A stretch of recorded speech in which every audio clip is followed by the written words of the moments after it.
happen. Oh, crap. I'm going to drop my phone. Thank you. First thing that's going to happen is we're going to do the sound check. So, Dennis. Testing 1, 2, 3. Welcome to fourth day. I'm Kevin Appert. I am the program chairman. And it just goes to show you.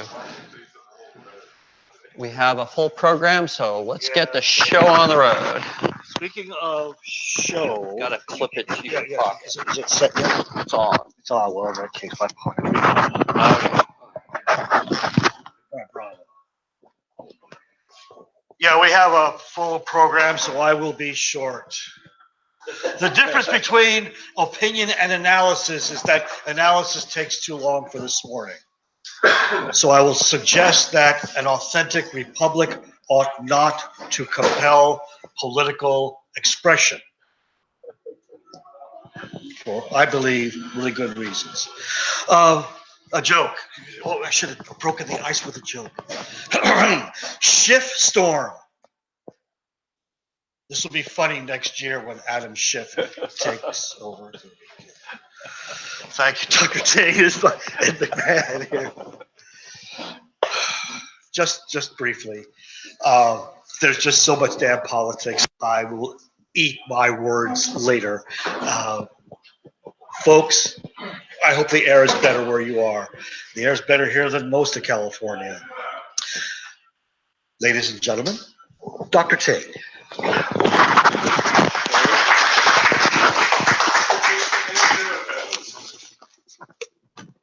Okay.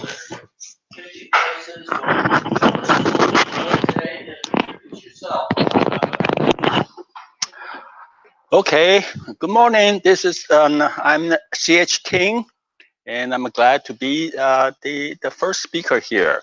And I have to remind you that this is the 40th anniversary of FIG. So we've survived all these years. Well,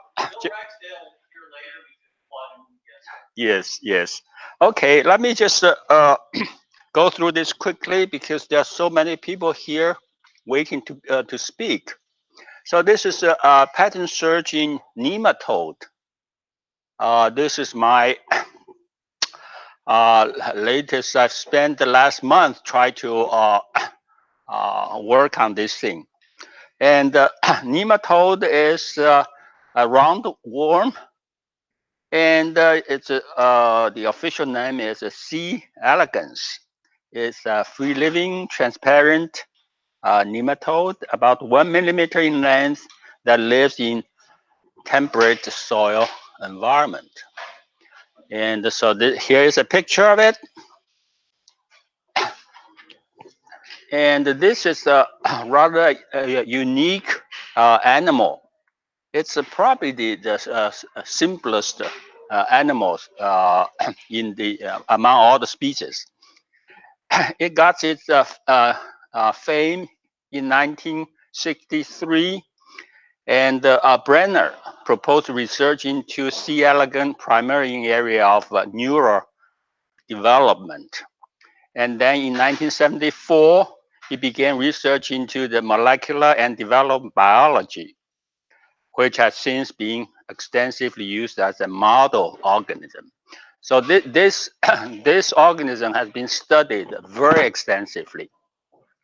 And many Nobel Prizes were awarded based on this particular species because it's people understand it almost fully. I think there's they know how many cells in this animal throughout all its life cycles. So it is, and in 1963, Brenner proposed research into C. elegans primarily in the area of neural development. And then he started to study all the microbiology of it. and it's the first multicellular organism to be to have its whole genome sequenced. So it's way before the Human Genome Project. So I just wanted to show you the genome of nematode. It has already 6 chromosomes, and the size of the chromosomes is each one of them is about 20 million cells, 20 million base pairs, and the total of it is 100 megabases. So this is about the limit of my capability in analyzing the genome. So I've tried to polish my 4th program to handle this thing. And first, it took a long time to process the genomes of this size. I think at one point I have one of my computer running 10 days try to analyze it. So here, the interesting thing about this from the genomics is that there's lots of research done for this animal, and they have found lots of RNA in this piece, and they have found lots of different RNA synthesized in different stages of its development. So there's a society collecting all the information about the non-coding DNA.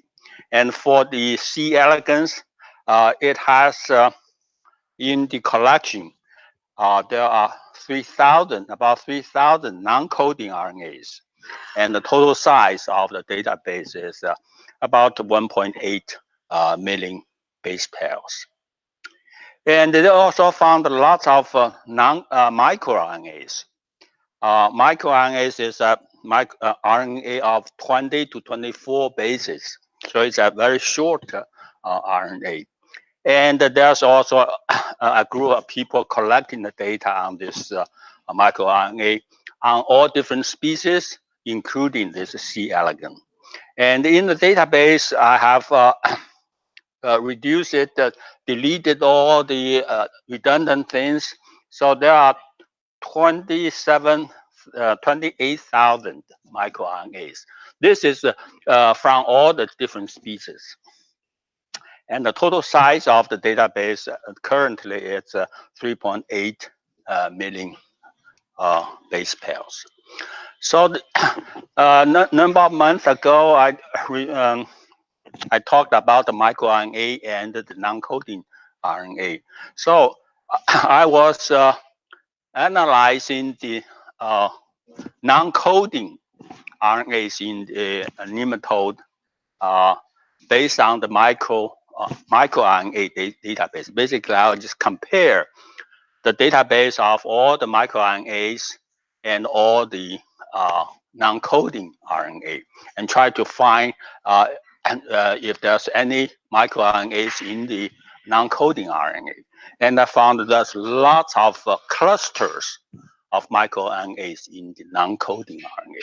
So I thought that it seems that the non-coding RNA contain lists of microRNAs, and I was proposing that the non-coding RNA are lists of microRNA, and this is basically how the genomes are encoded and how they operate, because the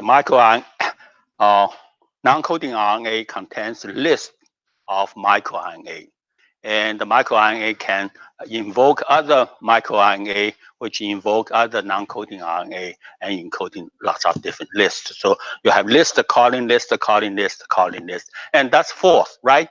Okay, so that's what I thought. So one thing, I know the collection of microRNA is not complete. And the collection of non-coding RNA probably is not complete either. So try to analyze, compare a non-complete list with another non-completing list may not give you all the information that you want. So I thought that if the microRNA and non-coding RNA are all coming from the genome, the DNA itself, I should be looking at the DNA itself and not looking at the RNAs which are derived from the DNA. So yeah, this is the so I started on what I called exhaustive search of pairs.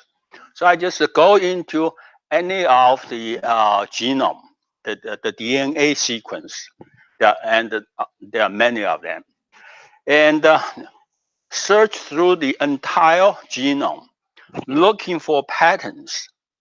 And what pattern am I looking at? I want to identify microRNAs in the genome. So I'm searching all the 20 base pair patterns that are repeated. Okay. So the information, what we call information, are repeated patterns. Okay. If there's anything, any information containing a large collection of string of data, and the information are these patterns that repeat itself. Okay.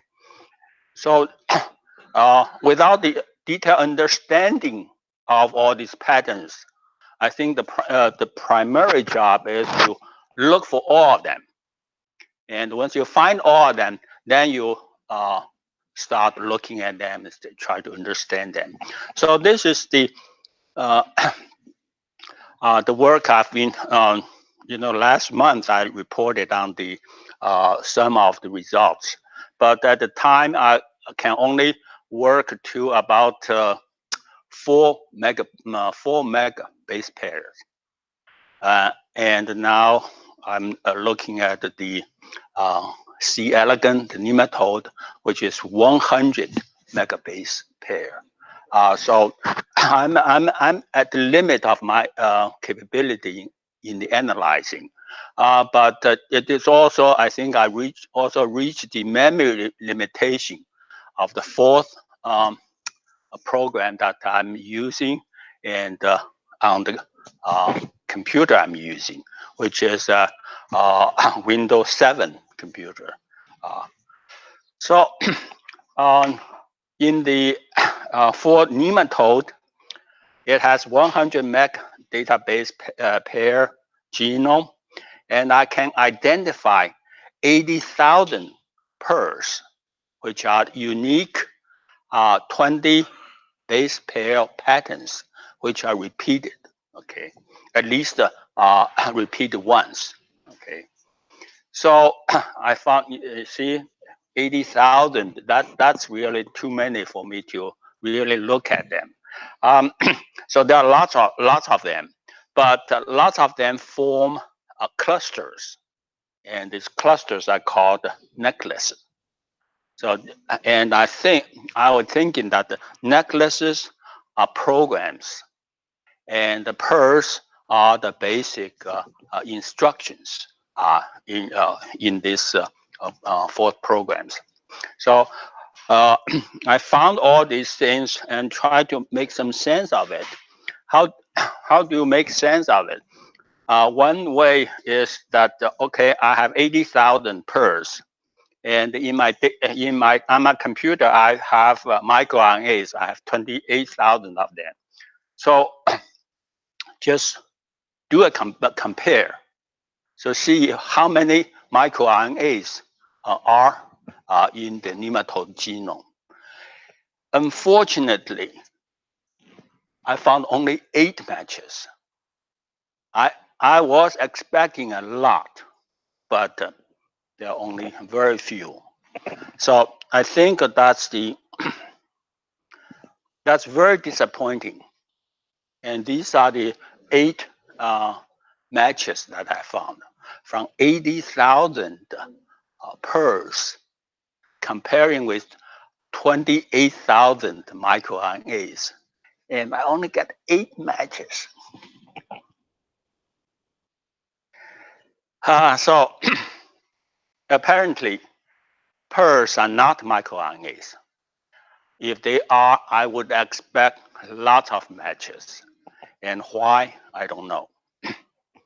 My assumption is that genomes are programmed in Gforth has to be reevaluated. So I don't know why I didn't get that many repeated pattern. Of course, it is because the genome, when it is operating, it would transcribe genes into RNA. There are lots of different RNAs. Many of our RNAs are messenger RNA, which are used to produce proteins. But there are a lot more RNAs which nobody knows what they are doing. These are called non-coding RNA. So I found the matches among microRNAs and non-coding RNA. If non-coding RNA are transcribed from the genome, I should be able to find lots of microRNAs in genome, but I didn't. Okay, so there's lots of things to do. I don't understand any of it, and I was thinking that I found the key of the genome programming, which is the basic. It's a list of microRNAs, and this assumption will have to be re-evaluated. Okay, that's all I have for today. Questions? Are you willing to share your Gforth code that you wrote to search? Yeah, I think yes, definitely. Send it to Yeah. Dave. Mm-hmm. And that goes for the rest of you, Gary. Okay. Yeah, I think Gforth code. There are several pages of Gforth code, which is not not easy to explain. So I rewrite the code in Python, and the Python code looks very straightforward and simple. So I think probably people would like to see the Python code.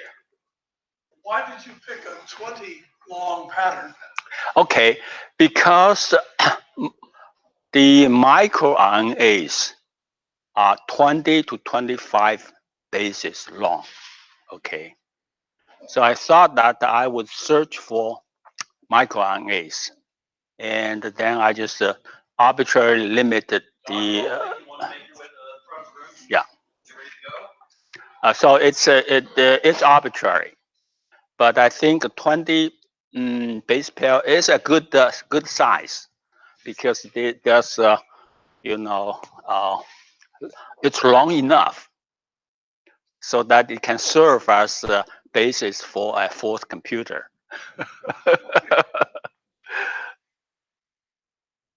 Okay, thank you very much. Let me just see. Tell them the difference in speed from Gforth to the... Yeah. The Python program runs about 60 times slower than the Gforth program. Yes. Okay. For you speakers,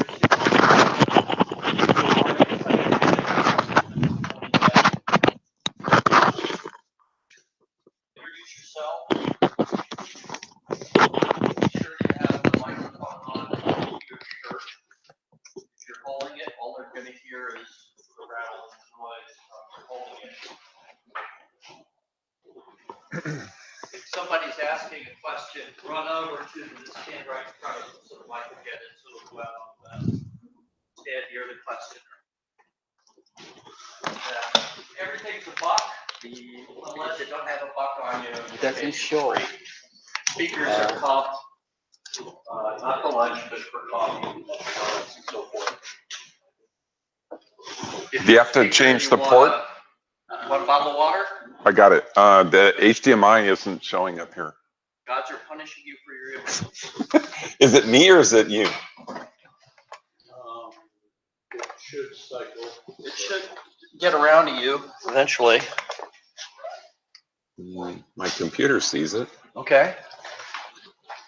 It's rotating around through the. Not search.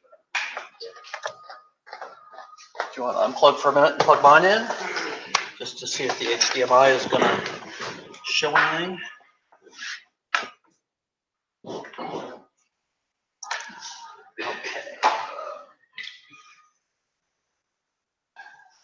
All right, I need the adapter for this. Never mind. Ron, you're up.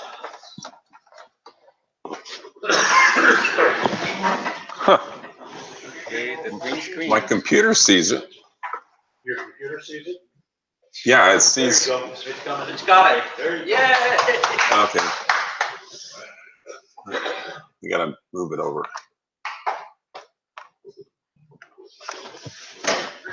Let's see.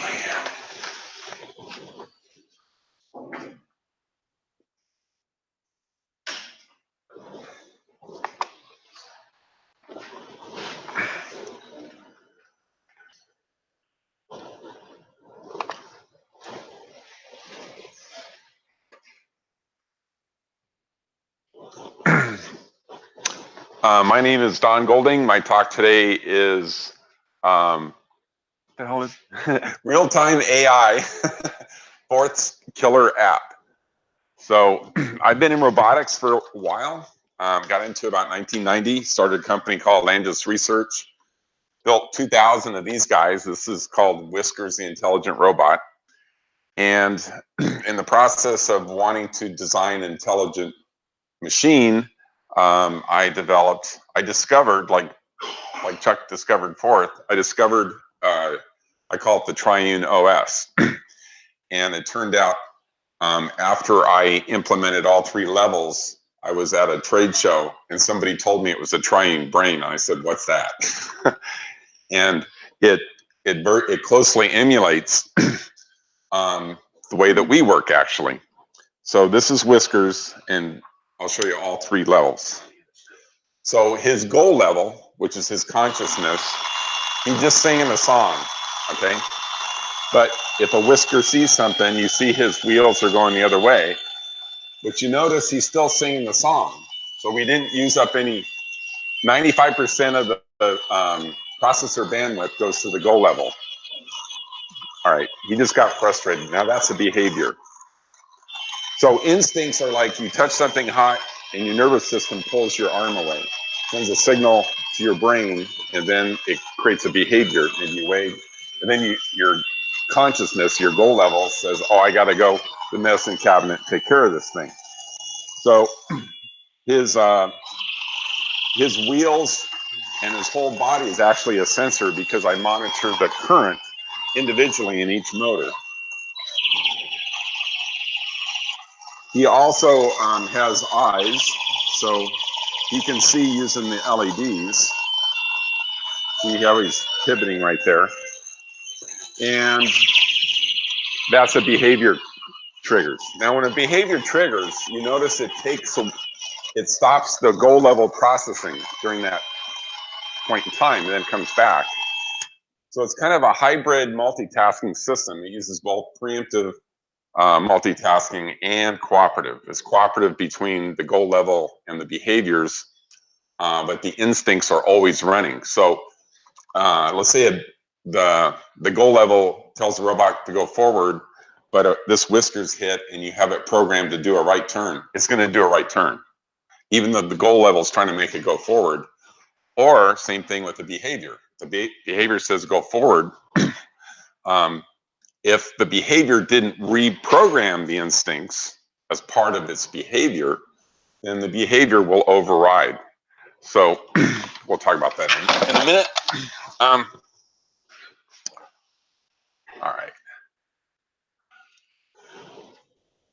right. So the triune brain, you got the cerebral cortex, the limbic system, and the brainstem. And the brainstem, of course, is your nervous system. that maps to my triune OS, which is goals and learning, behaviors and tasks, and instincts.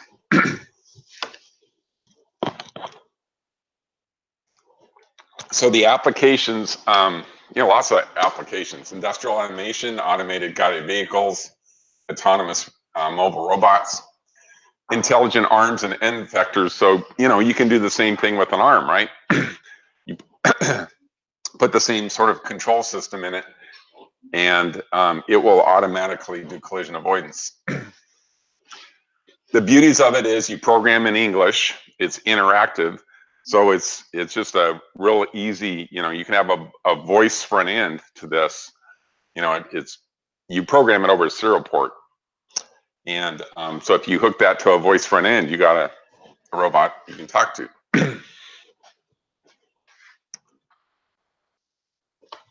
That was a few years ago.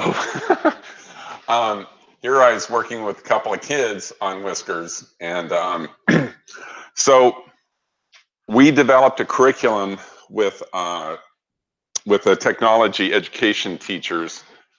And in 10 hours, kids, using this robot would learn the basics of programming. They would learn variables and constants. They would use do loops, begin again loops, and they learned the basics of programming in 10 hours with a very cool machine. And the funny thing is, because it's intelligent, you can tell it the goal level to do something, and it might do something else because it's trying to save itself, right? It has self-preservation when it's in the collision avoidance. One of the things, so if a behavior can go and change how the instinct level works. So there's 9 different motor commands, from left forward to left reverse, right forward, right reverse, pivot. So a behavior, when it triggers, could change the instinct level to maybe attack. So if the 2 front sensors see something in collision avoidance, it goes backwards. Change the motor command to go forward, and now it's attacking when it sees something. And then, so you can save. I have words for saving the instincts and restoring them and that sort of thing. So we sold over 2,000 of these robots, and I estimate there was over 200,000 kids over 10 years were using this in technology education in middle school and high school. This is my advanced Whiskers.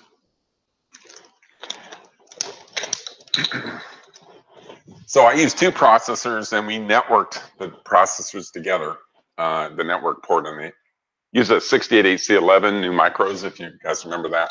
I paid $45 for that processor and lots of 100. So this one, it had the Whiskers base, but then it also had a head, and it had sonar. And I developed a really excellent sonar system. And if you've Bob Gross at Matrox has a company, got a 20,000-foot facility. I gave a talk about my sonar, and he loved it. And he did it, he took what I did, and he built a company out of it. But anyway, so this one had a head that moved around. That way you could have, we're talking about the goal level. So this would be focused on the goal level, looking for the door while the base is doing collision avoidance. I made a lot of different robots with this controller. This is a picture of the controller. I made this base for NIST, the National Institute of Science and Technology. Built this robot here. It's called Piper, and it has a video camera in it, and it's for inspecting pipes from the inside. So the head would spin back and forth. It would go 500 feet into a pipe. I think it's using oil filter or something. Designed a construction kit, which didn't sell. I was trying to get that as the next thing in education. And instead of going to something like this, they went to Legos. So Whiskers was no more after And Legos, what are kids learning with Legos? Snap apps together. Huh? Snap apps together. Yeah. Now this is an interesting robot. This is Stock Boy. So I had a science museum in I think it was Atlanta, Georgia, contact me and wanted to build a factory automation robot. So what this has a conveyor belt on it, and it's got light sensors, so it can detect a box when it comes down. They wanted it to track the white stripe on the ground. So you just change the stripe if you want to change the route. So what this did was, it was completely automated. It would go over to one conveyor, it would sit there and wait for a box to break the light beam, and then this would turn on, and it would pull the box onto it, and then it'd go to the end, and it would dump the box off. And it had, you know, collision avoidance, so if you walked in front of it, it would stop, and then when you got out of its way, it'd take off again, just using one controller.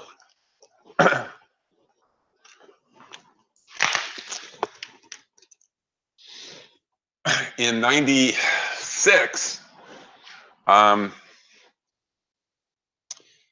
the head of the NASA Far West Technology Center in Los Angeles, KG Engelhardt. I know her. You know KG? Yeah, she worked with me at the VA. Oh wow, yeah. She sold a lot of my whiskers. She loved whiskers. Yeah, so KG, I met her pretty early in the '90s, and so by that time, you know, she had sold a lot of my whiskers and did a lot of teacher training and stuff like that with their own little side company. So it invites me to this robotics roundtable in Pasadena. I think it's Pasadena. One of the attendees was Major John Blitch from U.S. Special Forces, and he had an $80,000 grant from the Army AI lab to see if man-packable robots would be useful to the military, because up until that time, if it wasn't as big as a Jeep, it wasn't of any value. And so basically, a man-packable robot is more recon type missions, or delivering a small payload to your enemy. What's that? Candy Graham Vago. Yeah. So I was talking to him sidebar, and he was telling me how he had this program, but he had a limited amount of money. He says, Don, I really need a robot that's 18 inches. That's this one here. The soldiers nicknamed him Goldie because he was anodized gold. But I need a robot that's 18 inches square and then 8 inches tall and weighs less than 40 pounds. So I said, $6 grand? He said, sure. So I built him his very first robot that's custom built for his program. Now, his application didn't really require a lot of intelligence, like collision avoidance. You know, he was just trying to demonstrate things. And so he came back to me and had me build an two degree of freedom arm on the top where he could take a Yagi antenna, and he was showing how you can use the robot 5 kilometers away. This robot used powerful, I think it was about 2 watt digital modems for the UART, so you can control it. After I did that for him, you know, I had my foot in the door in military, and I wanted to I wanted to expand that. So I designed this robot, and this is called Intruder. Now, Intruder is kind of interesting because you see it's almost like a tube with 2 cans on each side. So the entire surface rotates. It's 4-wheel drive. There's only a tiny, like an inch of non-moving surface that's exposed. So it would go through mud and snow and tall grass. And I had a video camera. You know, you could go out over a mile with my RF system, and then with the live camera. So,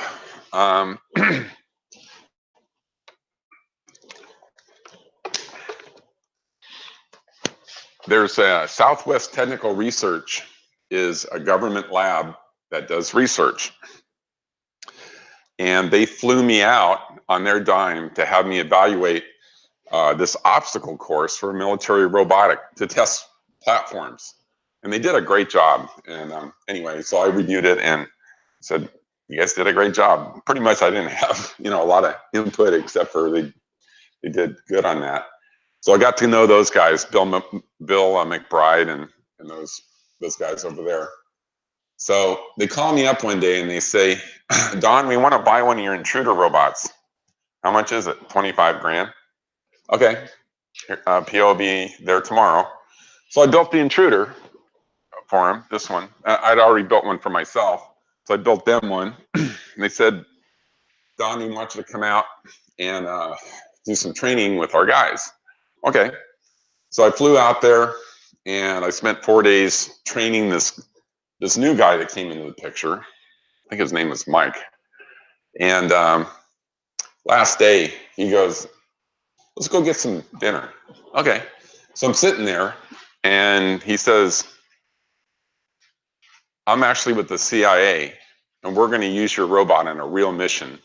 I can't tell you about it, although we're going to mount an arm on it and it's going to poke through a chain link fence and then throw a vial into some water. So, because we want to see what's in the water. I was like, wow, that's really cool.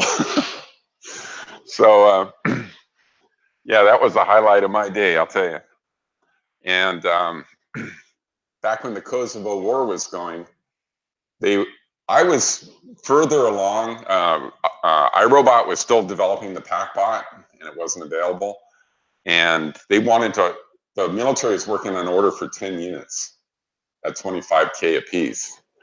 And but I didn't get the PO yet. And then they finished the war and they canceled the PO. But I almost had 10 sold.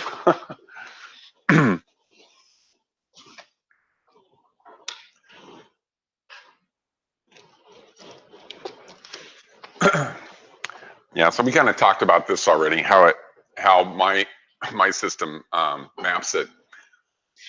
So when I first built my first robot, I knew that I wanted to kind of emulate the way that we work, and I knew I had to have a background task. So I created the instinct level, and then I had what I call today is the goal level. So goal level is just a foreground task. The background task was an ISR, and that's the instinct level. So the instinct level goes and looks at all the sensors, operates them how it needs to, stores the data for all sensors, and then compares. Each sensor has a trigger level. So the analog of the reason that the LEDs blink is I turn it off, I digitize and put it in a register. I digitize the ambient light. I turn it on, I digitize that value, put it in another register, and then the instinct level subtracts the two to get the reflectance value. And I put that in a third register. And then I have a fourth register called trigger level. And if it's over that trigger level, then there's a fifth register, which is your motor override register. So let's say the robot's going forward and the left whisker gets hit and you're doing collision avoidance. You want them to do a right pivot.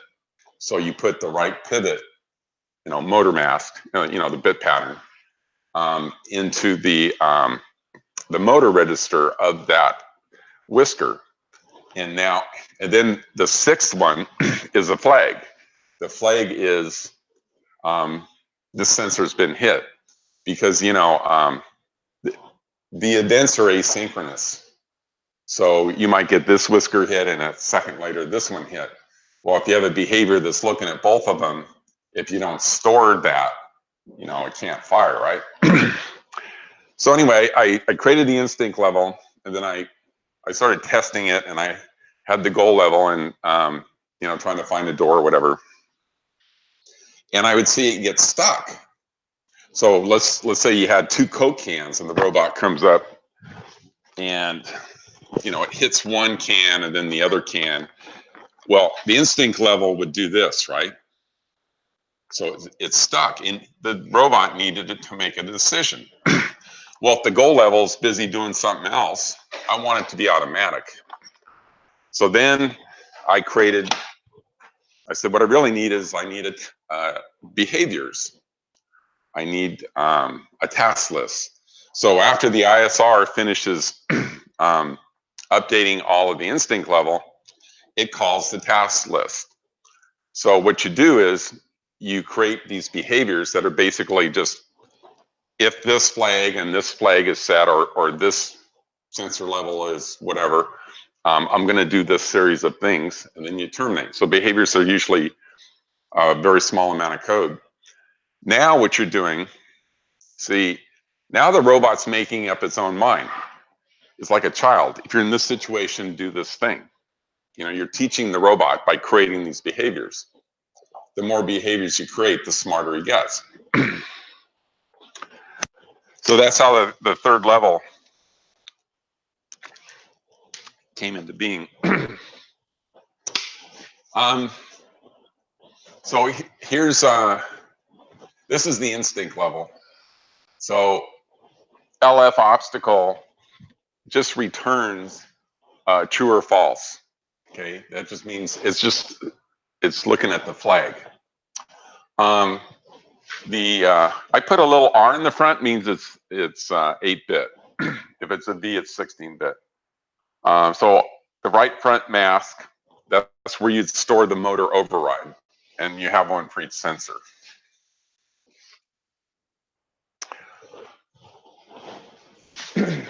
I wanted to make it easy to program. So, you know, C fetch, to fetch, you know, speed wasn't of the essence, but kind of making it more user-friendly was. So I created a word called now. Now is store, C store, and to store. So when I create a variable, now actually, you know, knows what size it is and will use the proper, you know, proper fourth command. And then the same thing with value, does the same thing. Trying to make it a little more English.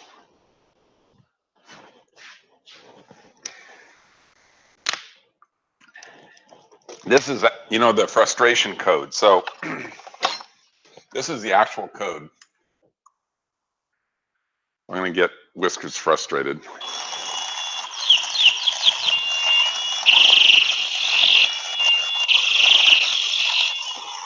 Sorry, this is frustrated. So you noticed he was pivoting, right? That's the code right there. He pivoted 5 times. So it's, you know, it's a mixture of, it's still fourth, but you know, I tried to make things a little bit higher level language, a little more English-like. And so like, you know, right speed, you know, things like that, left pivot. Whale is that sound. I had all these sound effects, laser, whale, all kinds of stuff. And I typically thought it was cool, instead of putting just a delay in there, use a sound effect to create the delay. That's why he makes all the racket. You notice it does a save dir, so it saves the direction and then restore dir. So I had words for like saving the instincts and then restoring them. You know, you might want to go from collision avoidance to attack. And so you could just, or you might change a few things, a few instincts for the behavior can, you know, and deal with that situation. Then you want to go back. So I had words for that.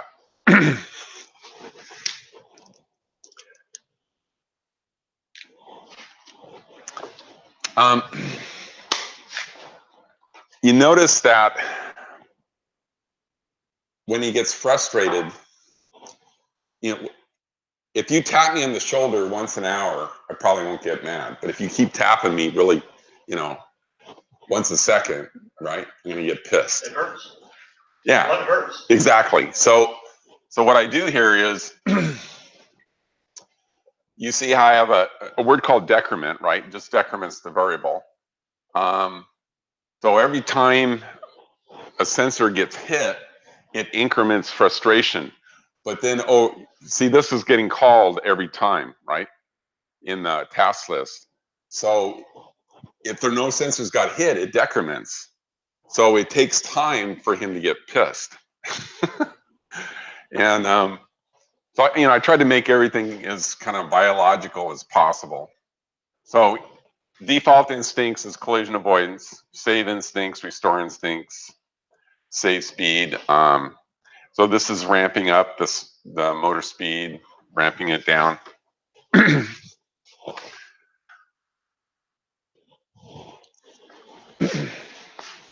So I have these words called add task, delete task, clear task, multitasking, show task, normal. So you always, on behaviors, you want to prioritize them. Things like my battery's getting low behavior is way higher priority than anything else, than even collision avoidance. So you want to make that priority 1. So priority stuffs it in the task list where it needs to be. So if you had 3 tasks and you said 3 priority add tasks, it would push the 3rd task down to the 4th and then stuff it in there. And same thing with delete task. When a behavior is triggered, it can do these things. So if you think of a bunch of different behaviors, you could have some really interesting things going on where a behavior triggers and maybe it completely reloads the task list with some other behaviors to do something else. So this is an example of both whisker hit behavior. So the right sensor, the right whisker sensor and the left whisker, and what we have we increment the variable. So you see, behaviors are very simple typically.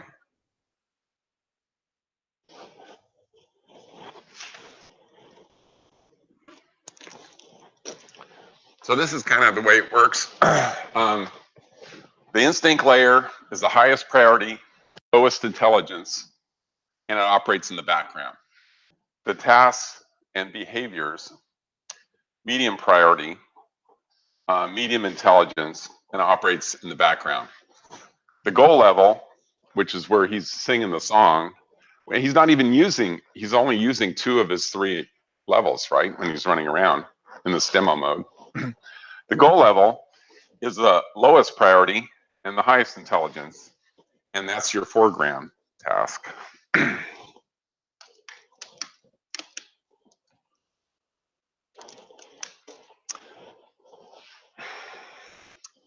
So I want to just, looks like I'm kind of running out of time. I gotta hurry up, right? All right.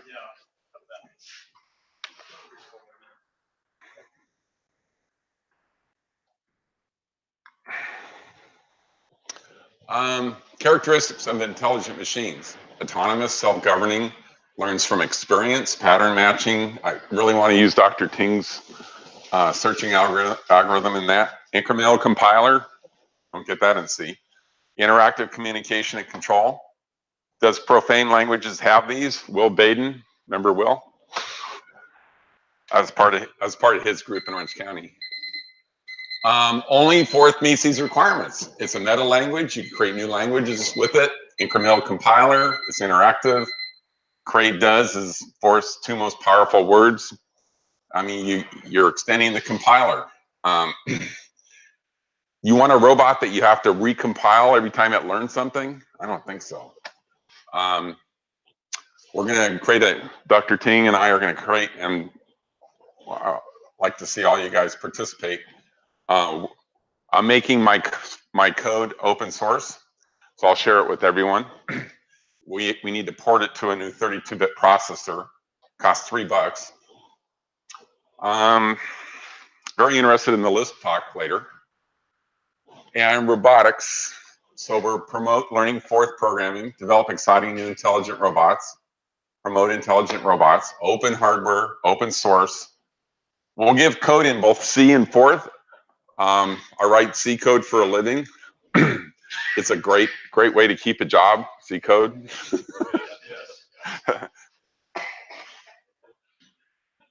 So AI and robotics, the AIR project. 32-bit processor. It's going to have Bluetooth, Wi-Fi, a network port, undetermined, might be CAN. Low power. We will port Whiskers Train OS to it and language. I will provide the source code.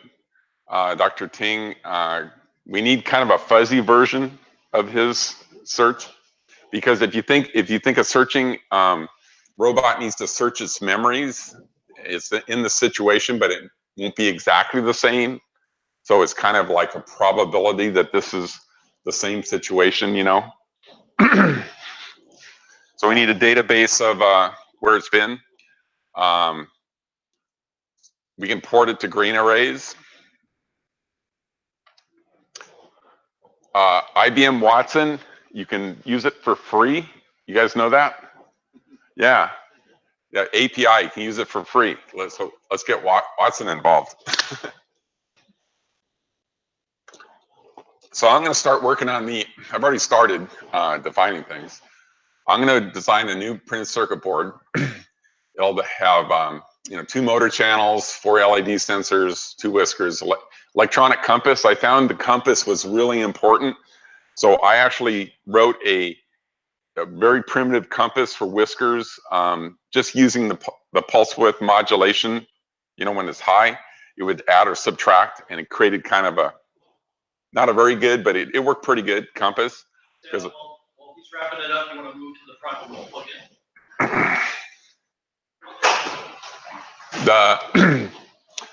A second PCB would be for the head, long-range sonar, long-range IR, microphone and speaker, so we can talk to it, it can talk to us.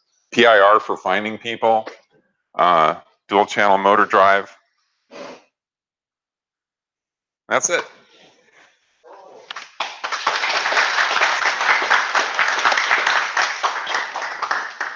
Starting off his project on the mailing list and moving, I guess, to GitHub or something. We got alternatives, not forget. Here's a side note to the assembly. I like apple fritters. I don't like those apple fritters. If you have apple fritter and you're dissatisfied, have a free something else. I'm going to get my money back from Safeway. Oh, wow, there you go.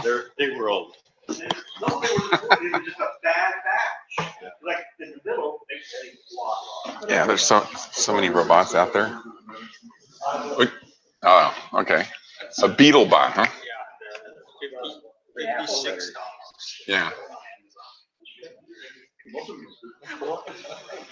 But I didn't have time to turn it on yet.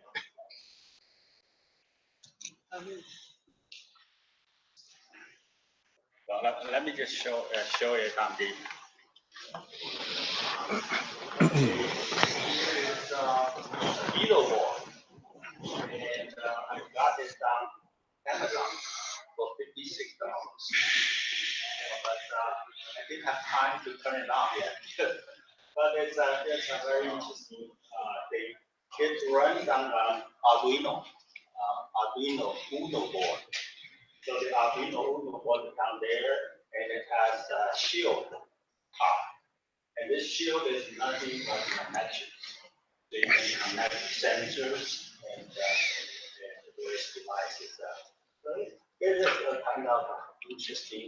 I thought that this is a plan B for air.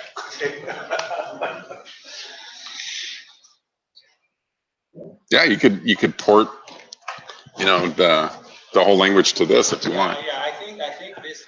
In your spare time. It's an 8-bit processor, 32K of flash. Mhm.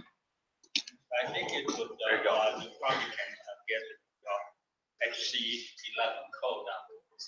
It's less than 32K. It's just barely less, though. I used up that whole prom.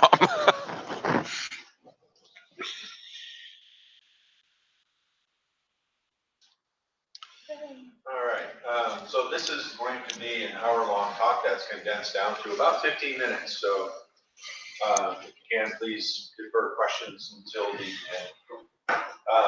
Ascetic programming, long story short, it's a style of programming in Gforth which basically eschews objects or anything that's similar to object-oriented programming, but yet you get very similar results from it. There are, actually, where is microphone? It's on,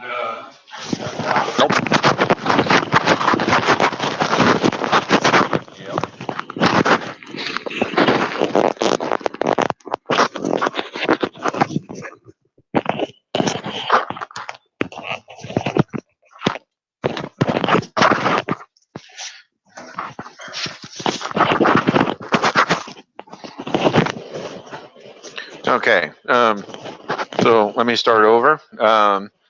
My name is Sam Falvo, as you can see up there, and I'm going to be talking about Ascetic programming. This is approximately an hour-long talk, which I'm going to condense down to now 12 minutes. But basically, long story short, it is a style of programming in Gforth which allows, well, it doesn't allow you to. I mean, you can do whatever you want, but it basically eschews objects or object-like technologies while still getting similar results in terms of developer productivity, modularity, that sort of thing.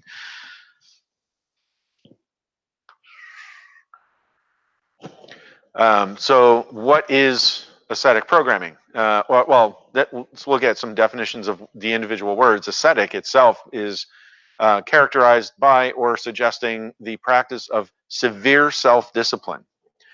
And as we know, Gforth is a very libertarian programming language, which implies that you need good self-discipline if you want to keep your programs running, because you're happy. It's more than happy to execute 00 store, for example, and most platforms that will destroy your operating environment. But it also involves abstention from all forms of indulgence. That's something to take note of, because a lot of your modern day programming languages, they exist because of some perceived problem that someone decided, you know what, I don't like programming this way, so I'm going to make my own programming language that addresses that. And that's largely how most programming languages came into existence.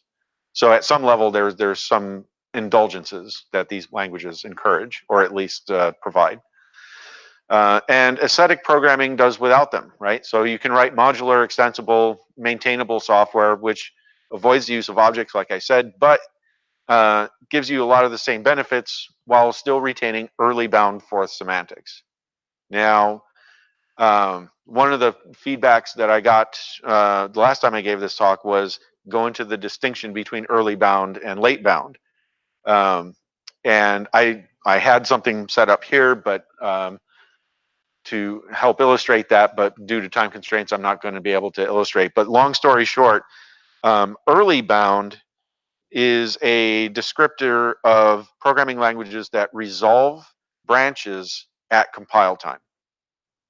So if I say, for example, call this subroutine X in the programming, in the actual program listing, X resolves to whatever the compiler is aware of at that time that it's interpreting that line of code.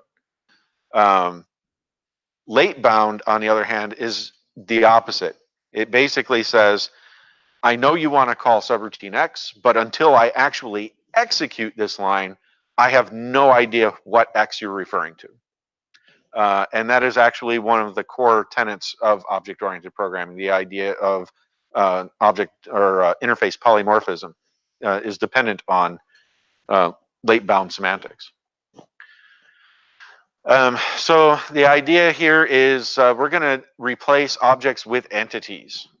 Entities are very similar to objects. They have they've got an identity, but what they don't have is locality. You have no idea where they are, and that's because like a Heisenberg wave function, they're pretty much everywhere. And you'll see some examples of that coming up.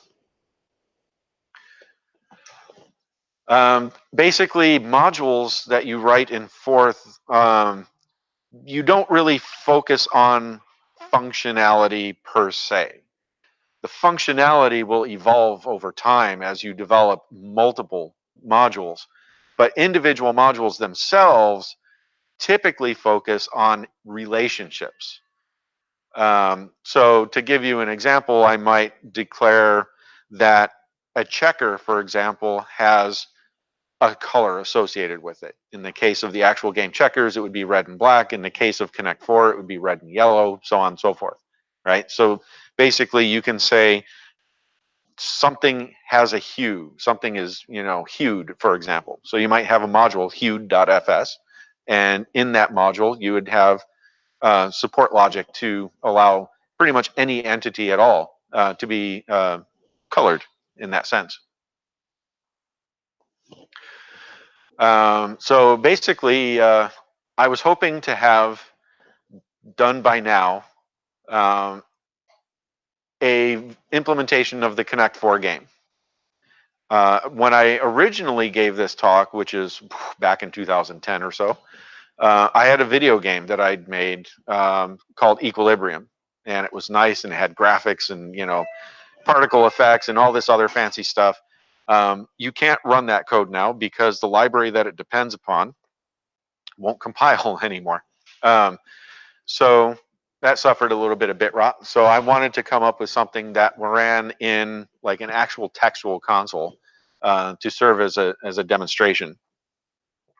And the problem is due to real world requirements, I have unfortunately not been able to finish the game. Let me see if I can't find.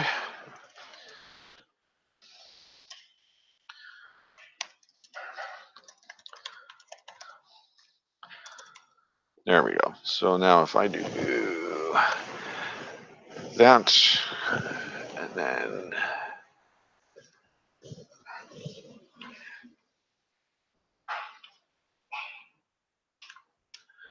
ramp up the font on that there. Okay, so basically here's the module that says, okay, this is an entity or this is not an entity.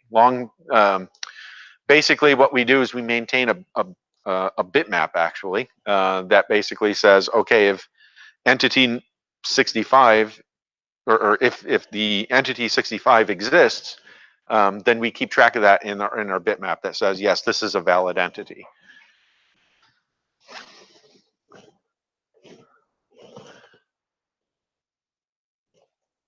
This is an interesting module that I wrote. When you place a checker in Connect 4, you do so at the top of the game piece and it falls down, right? So this is a module that says an entity may have a height associated with it. So basically we use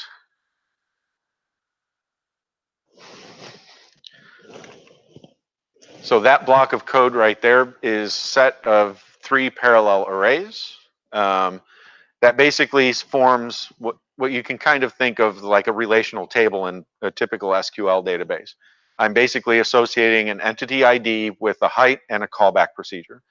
So whenever I'm telling the system that, okay, something is dropping, it'll call back that callback procedure, and that procedure basically figures out how to actually update the screen and other metadata associated with that.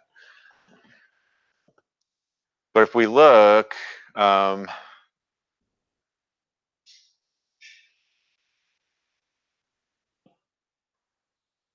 we go. So basically this is the line of code that establishes the relationship. And you'll notice it's written kind of strangely for Forth code. Most people won't write Forth code this way. But basically, this is written using something called declarative, inquisitive, then imperative. It's a programming methodology that I created also back around 2010 or so. And how it works basically is after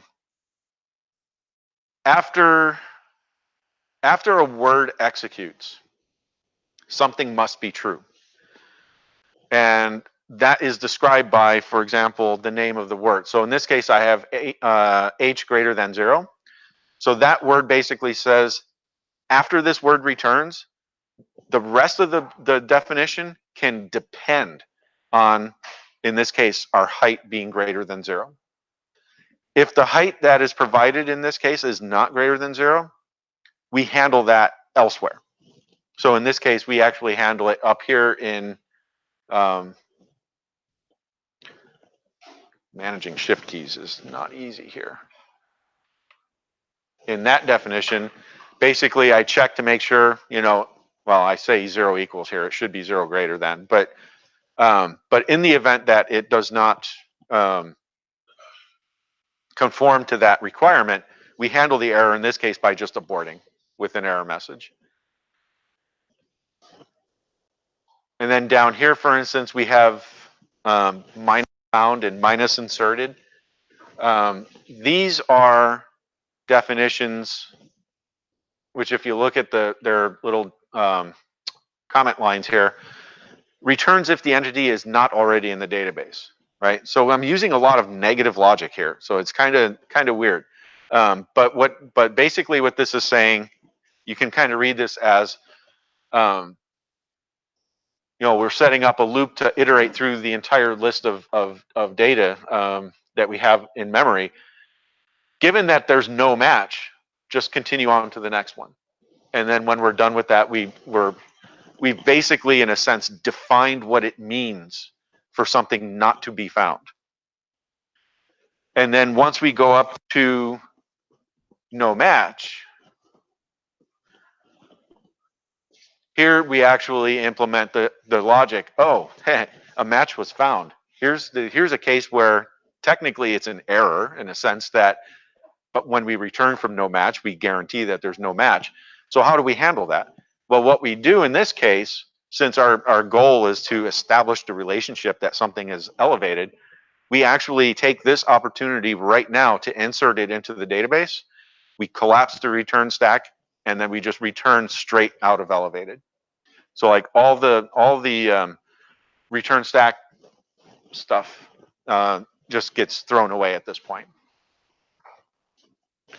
And I can go into more detail, on the mailing list or whatever. I've actually given this talk before on how DITI works.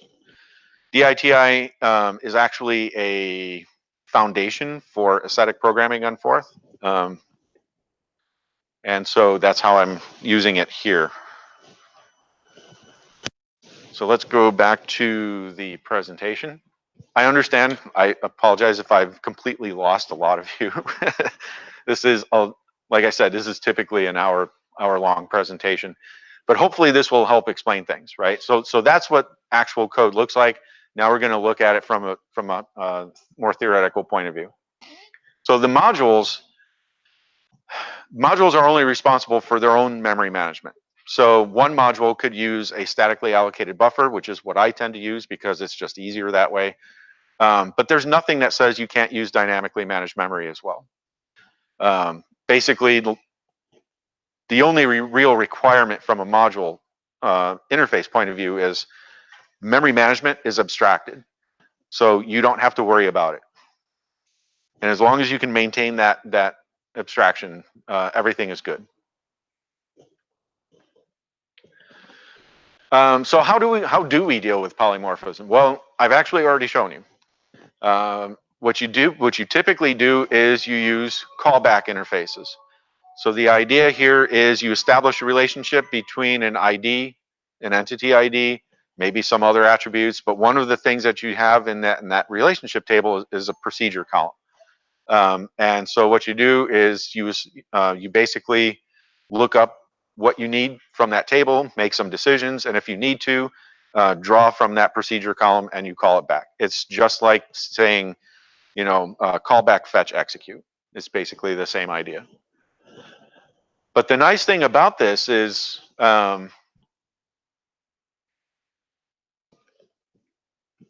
I can't, I haven't really gone into super detail on this, but it allows you to encapsulate knowledge. Like I mentioned earlier, a module typically is associated not with a piece of functionality, but rather, or even a data type for that matter. You know, a lot of people think modules in terms of, oh, it's an abstract data type. That's a valid abstraction, but this is a little bit different, right? Here we're abstracting traits of an object, traits of you know, anything really, anything that you can describe as an entity. And so because of that, you don't think in terms of, oh, I'm allocating memory, I'm deallocating memory, that sort of thing. That's why I say that all has to be abstracted, kept under the carpet, so to speak. It also keeps, especially when used with DITI style programming, the interface tends to be very declarative. So if I say, for example, that this checker 42 is red, for example, and I call that 5-6 times, doesn't matter. It's not going to change anything because you're just saying the same thing over and over again. Non-polymorphic interfaces, like I said, tend to be declarative and inquisitive. Polymorphic interfaces are the ones that tend to be imperative in nature. So for example, draw something to the screen. How do I do that? Well, here's how, right? That tends to be something that's more action oriented. Aesthetic programming is not for everybody though, and it's not for everything. It's not fast because we are depending so heavily on relationships, and we're not using, you know, Oracle database in the background. And even if we were, it still wouldn't be super fast. But every time you make a reference to an entity, you have to look something up in a table somewhere. The way I've written the Connect 4 code so far, it's very dumb. It will happily do a full table search every time. Yes. I'd like to ask you to come back a full hour and give a talk at a regular meeting. But right now you're out of time. Okay. Well, I'm on summary, so yeah. So I'll just can it right there. But basically, they're not fast, and you don't have the luxury of following pointers around. So basically, every time you need to update state, query state, or anything like that, you have to do these database searches. But in every other case, it seems to be just as capable, if not more capable, as like regular procedural programming. And in my experience, has met the bar for expressivity and modularity as it has for object-oriented programming. So for me, this is like what Forth code should look like. It's just completely natural. It just flows, and that's Ascetic programming.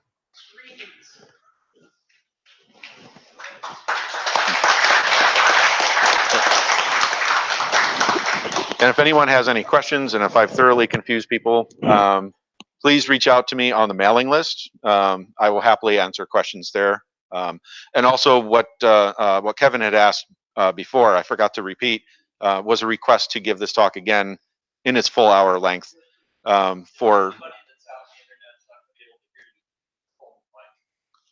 So yeah.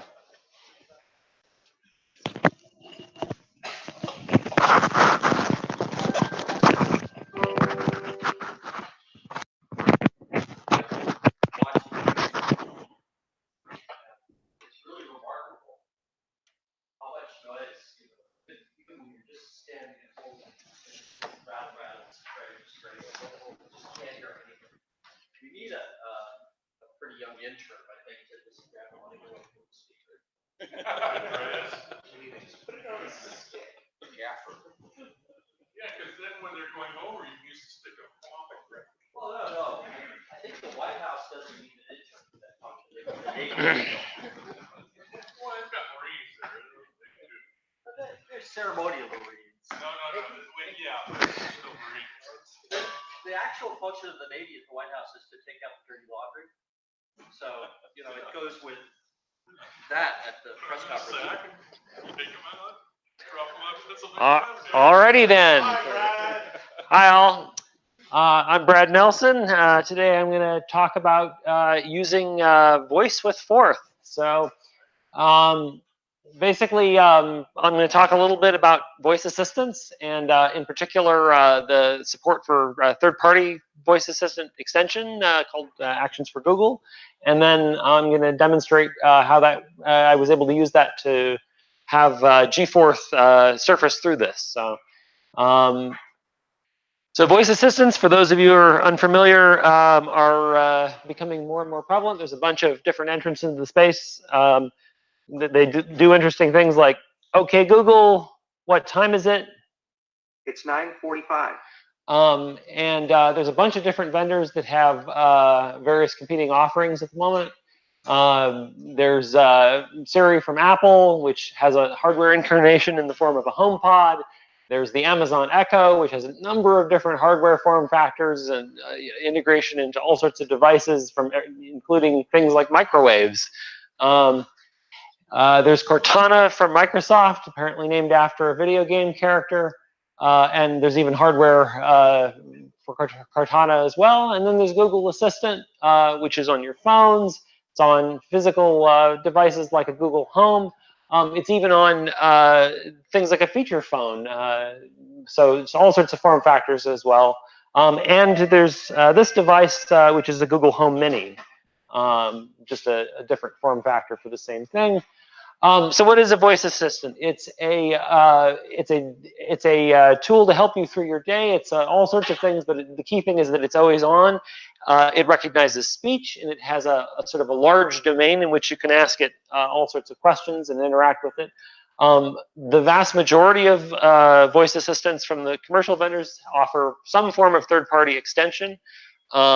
They call these extensions various different things. The most popular term is a skill. Alexa and Cortana, I believe, use that terminology. Google uses the term action. And many of these assistants are sort of multi-device. So they not only respond on a single device, but they oftentimes let you sort of interact with a constellation of them tied to some count. And this is especially useful for things like home automation. So you can have light bulbs and whatnot that you control with your voice assistant. So the core sort of thing that they add is speech recognition. Speech recognition has been sort of incrementally improving over time, going back to the 80s. There's sort of the key thing that's sort of changed recently, relatively recently, is that we've sort of gotten to a level of functionality that makes them a little more useful on a practical day-to-day basis. One part of this is that because they're always on, they need a way to trigger. There are various trigger phrases that are used, and usually a fairly high precision model can just be continually listening for phrases like "Okay, Google." Cancel, or other phrases from each of the different vendors. And then depending on the device, they'll typically actually stream the audio up to the cloud so that better hardware than is inside of this device can be used for the recognition. Sorry, I don't know how to help with that. Yeah.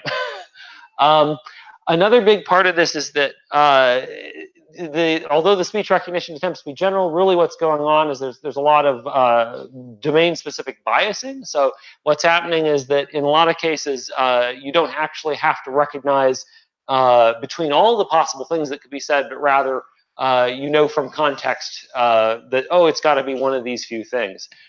This is both good and bad. It means that they're not as general as you might hope, but it also especially for third-party applications, makes it tractable to extend them. So Actions on Google is the approach that Google uses to let you extend Google Assistant. There's two different variants of it. You can use a more sort of user-friendly tool called Dialogflow, or there's the sort of more low-level tool, the Actions SDK. There's a bunch of terminology that's a little odd in this space. So we'll talk here the phrase invocation to refer to how you trigger the app. This is you invoke one of these and trigger some intent. That's a sort of a structured capturing of what the user meant to do. And then you'll hear the phrase fulfillment, which is just the handling of one of these queries. So with the Actions SDK, you just everything is JSON. It's all JSON, all the places. And so you prepare a JSON file that describes the various actions that you support. And so you, for instance, can describe a welcome intent and give it a name and describe how it will be fulfilled. For that intent, you might describe a bunch of different query patterns of how you would use it. So say talk to Gforth or ask Gforth. And then you can use these various schemas to, again, limit the domain. In this case, I'm just using text, so there is no limitation of the domain. It's arbitrary text, but where this works really well is if you have something like color or location, then the recognizer knows that it doesn't need to consider all the possibilities in that space, but can limit what it needs to consider to a narrower domain, so the recognition gets better. And then you describe how you fulfill the action.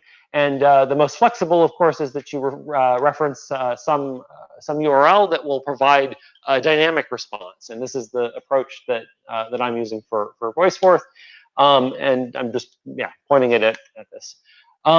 So once you take one of these JSON files and load it into the Actions console, you get a sort of a prettier representation of here are the different things that your action can respond to. And there's that command that's got a particular schema associated with it. Small segue, of course, another thing you have to do when you upload one of these, because they're meant for third parties, you have to be able to, you have to provide some images to just as part of how the presentation of your third-party app will look. So I, of course, needed a logo to put in there. So, of course, I used Gforth to produce a weird little logo for once you've uploaded your application, you can roll it out. There's an elaborate process of them actually vetting these getting live to devices. But the nice thing that you can do is have an alpha and associate it with a set of accounts, and that's what I've done for this. It's not actually deployed live in this in the sort of widely available ones. I'll talk about why in a little bit.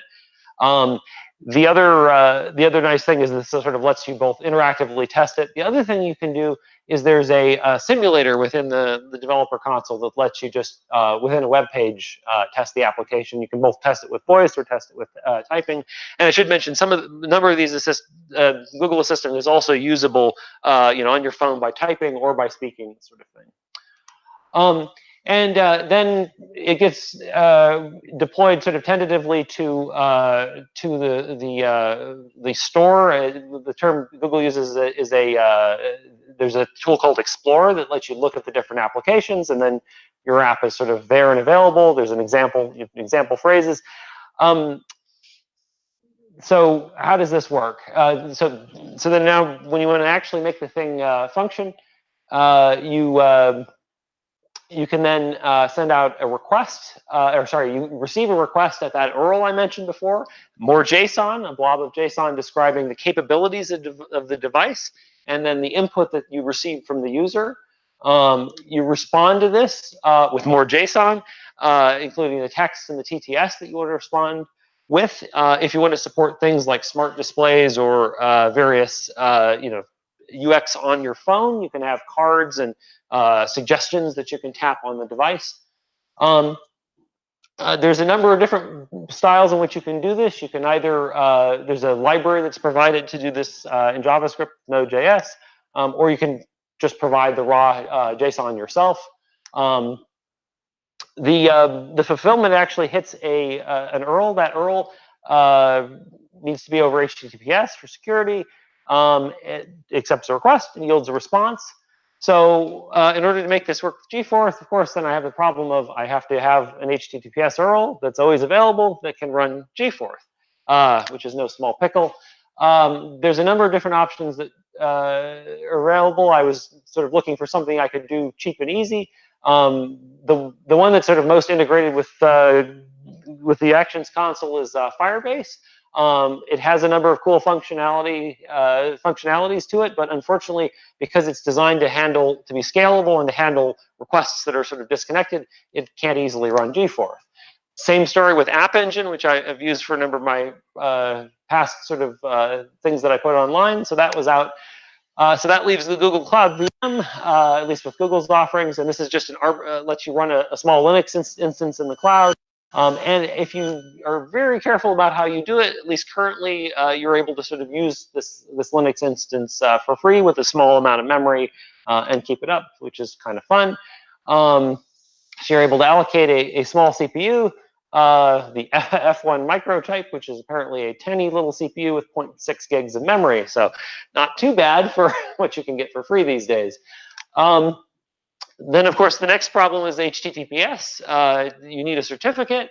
I already happen to have a domain that I was going to use. There's a really cool service now called Let's Encrypt that will give you a free certificate. This used to be a big hassle to do. They're kind of unusual in how you plug them in. You have to actually kind of regularly renew the certificate because they only give them out for a span of like 3 months. But there's a whole bunch of tooling that makes this really easy to do. You can just install a thing in your web server that will actually have it update the certificate on its own. Highly recommend that. So I used Apache 2 just because it was easy to set up and sort of works out of the box on a Linux system. And then I used Node.js to actually provide the serving and the bridge over to Gforth. One small issue, and this is why this app isn't sort of up in the available as a general action, is of course login and access. You see, the trouble is that Gforth is very powerful and flexible, and if you had access to arbitrary commands in Gforth, you could do whatever you wanted on my instance. And so, for the time being, there's a password, and I track this through. There's a user content field that lets you sort of keep track of user state. There is a way to tie a login to OAuth as well, but this was just sort of simple. But for the moment, this means I can run this on my test devices, but can't actually share it. So, of course, the other thing for this talk, I thought, well, I should allow this hookup to communicate with the slide deck. So, okay, Google. Actually, hold on. Yeah, so I've set up some hookup for the slides to be able to communicate with my voice app as well. Yeah.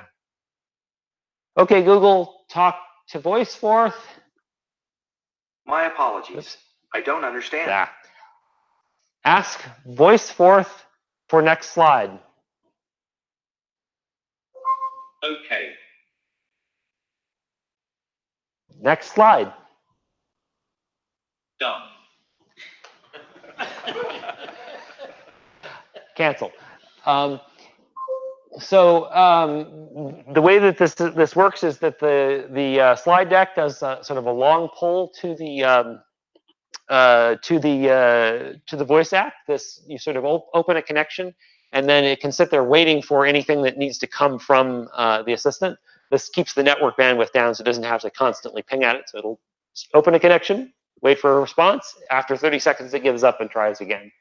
So the server has to leave the connection sitting open for that duration. So there's a bunch of challenges plugging Gforth into this, which I'll demonstrate in a moment. One problem is that the assistant strongly assumes proper English, and so the voice recognition that you get out is greatly weighted towards phrases that have a particular word ordering. This means that it is very hard to speak anything that resembles proper Forth and have it come out of the recognizer. The other thing is, of course, the core words, even when sort of pronounced verbally, don't exactly fit with the default assumptions that the recognizer will have. And numbers, of course, frequently will get interpreted as textual words, depending on the context. So one other little minor trick you'll notice I've got, one minor issue is that demoing in this space requires a bridge to the Wi-Fi, because a device like this typically is set up on home Wi-Fi where you don't need to go through one of these login screens, so that required a little bit of careful planning. So there's a bridge to my own Wi-Fi network to Stanford Visitor to have this up and running here. Okay, so without further ado, let's try some demonstrations of this. Let's start with, so talk to voice, okay, Google, talk to VoiceForth. My apologies. Yep. I don't understand. Talk to VoiceForth. Sorry, I don't understand. Of course, demo fail. Ask Voiceforth. My apologies. I don't understand. Ask Voiceforth. Okay. Define square, dupe, star, semicolon. Okay. For square, print. Undefined word. Ooh. 40, you see the problem there. Undefined word. 44 square, print. 1936. Okay.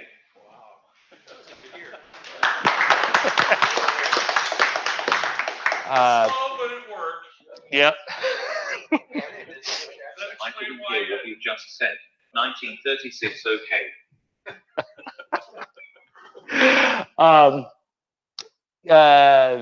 Next slide. Done. Cancel. So, cancel. So all kinds of possibilities, but as I've experimented with it, it's extremely fidgety to get something that is useful. And take, even verbal dictation of Forth to a human is of course challenging. It's made me wonder things like, could I take a more grammatical approach to Forth to fit the constraints of the recognizer? All sorts of possibilities, but haven't had the time to explore them. One thing that it does make me wonder, the recognition in general with Assistant works really well if you're using complete sentences and you're sort of interacting. It doesn't like very long sentences, which makes it challenging to cope with sort of dictating anything other than the briefest word definition. So you could imagine something where you're sort of interactively saying, well, add a word that does this, and maybe it does this as well, and sort of incrementally doing this in an interactive conversation. There's, of course, also the question of how to make it shareable. This is a problem I've hit before with the haikus as well. You've got the challenge of, you put anything up on the internet that lets people do arbitrary things with it, and of course, it's a security hole. I haven't, at least for Gforth, figured out how to get around that. I could, imagine doing a very narrow vocabulary that wouldn't have anything nefarious you could do. But so in any event, if you're interested at the break or whatever to play with it, come around and say hi. And are there any questions? Hey, sir. How would something like this work with a structured language that is nonetheless intended for human consumption, like, for example, Robotics? Probably would work better simply because it's, if it has a sort of a more English-like structure. The one wrinkle, though, is that although the recognition is pretty decent for sort of simple questions that have a crisp structure, it isn't really sort of hierarchical in the way that programming languages frequently are, and so you'll easily trip up the recognizer if there's any degree of nesting with what's being said. And then the trouble is, of course, the turnaround time for each individual query is high enough that it would quickly get tedious if you were to sort of break it up into a series of statements. So. You need that for the robot project. Indeed. For what it's worth, there's a number of these same vendors actually try to make it very easy for you to embed their assistant in your hardware. So they're eager for you to integrate with them in that way as well. And there's a whole set of APIs for doing that, and fairly cheap hardware to make that happen. Yeah, I was going to say that would be good for an English-like Forth, such as the declarative imperative or the robotics thing that Don Golding was doing. It was very English-like. So that would be. He said. You have to repeat the question for the. Oh, sorry. State it again as a question. Run over there where he is. There we go. Repeat it briefly. So. That would be good for the declarative imperative. Jesus. Leave it clipped to your shirt. Otherwise, it will just be I was just commenting that this would be very good for English-like Forth, like Don Golding was showing for robotics, and also the declarative imperative. I think it would be a good fit for that. I think. Yeah. Yeah, potentially. Yeah. Any other questions? Thank you.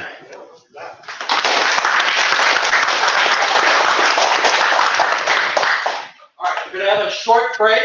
By short, I mean short. I wanted not to make it. I want to not make comparison with Not on the Google sign-up Rules. list when lunch is ordered. You will not have anything. What time was it half an hour ago? I don't know that. And you ask, what time is it in Peking? There's no Peking here. Try. Actually, it's some of those. It's smarter. It's okay, Google. Yeah. Oh, look, it's got to boot up. It's got to boot up. I unplugged it, so it's angry and needs to connect to the internet.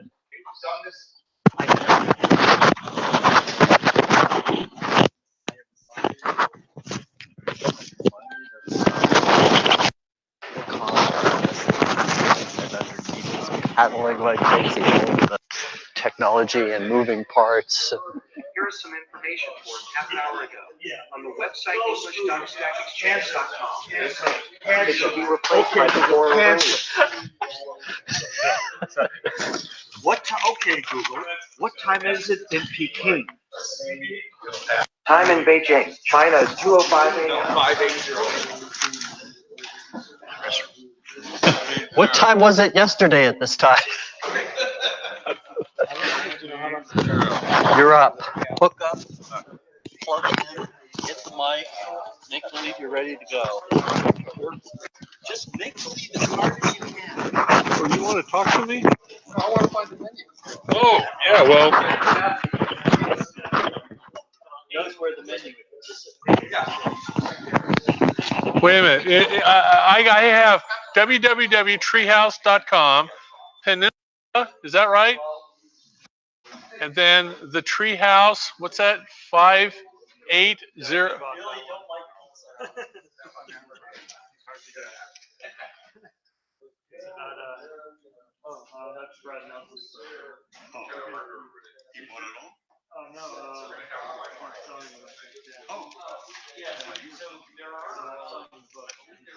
Okay, we've got this. Now, does that say Peninsula there? No, it's this caveat processor Treehouse. Oh, try caviar. Oh, could you make the letters a little smaller, Dave?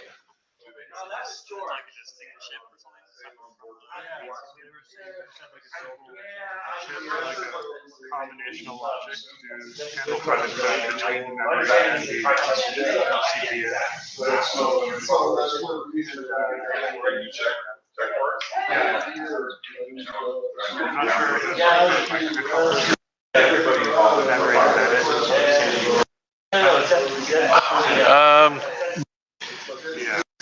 How many A's do we got there on how many N's? Is that 2 N's? P-N and S-U-L-A. And then the tree house dash 580.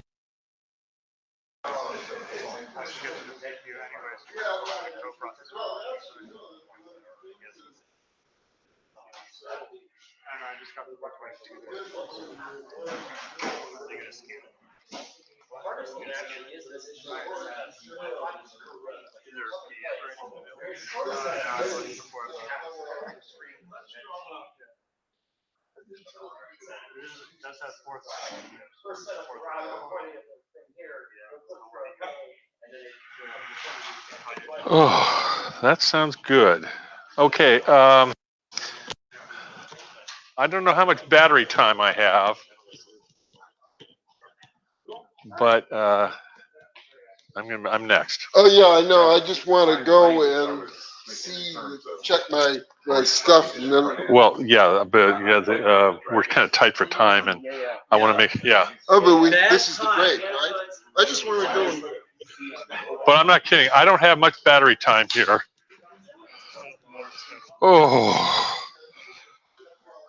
This takes chutzpah.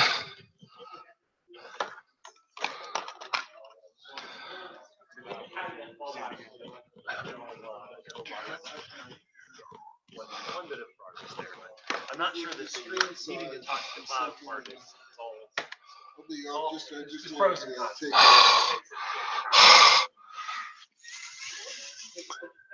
Oh, you I have not. Yes. got the break, right? I'm, oh, here, this is it. Yeah. Oh, yeah, I just want to check the particular, because this is going to be.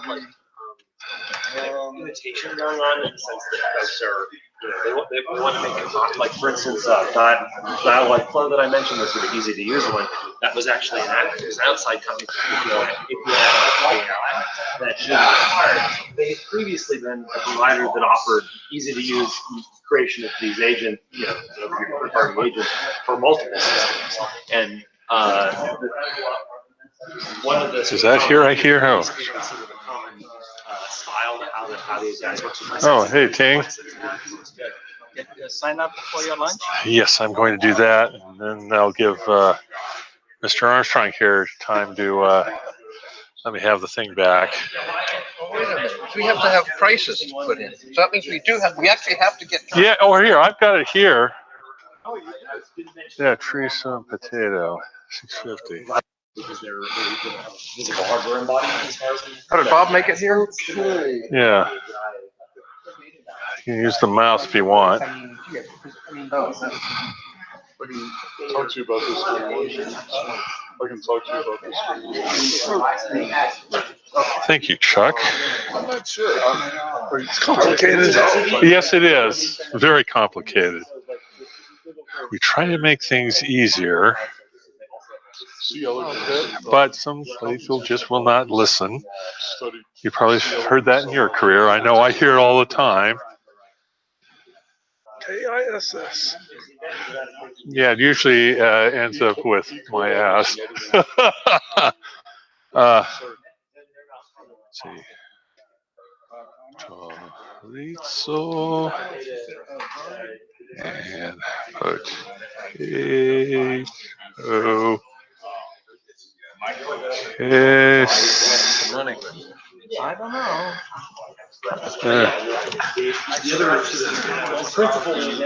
So where was I? There we go. Yes. They should have numbers. Yeah. This is pizza slice.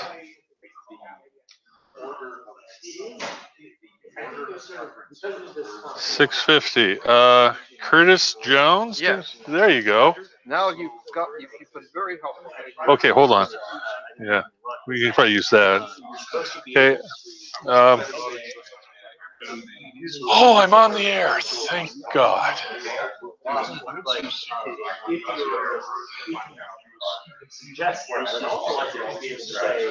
These other things and try to decide whether that's a better fit than whatever it would be by default.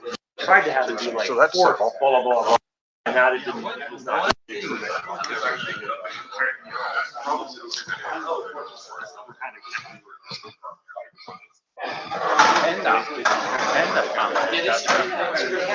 Generally, Okay, anybody? I'm on there. I'm on there.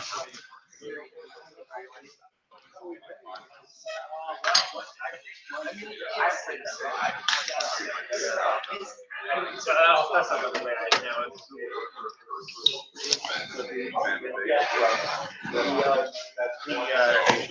In general, all the players are good on the computer. But you also don't want it to be. Sean, how much is the? How much is the tree? I don't know. Oh, I'm sorry. You don't want to have third parties.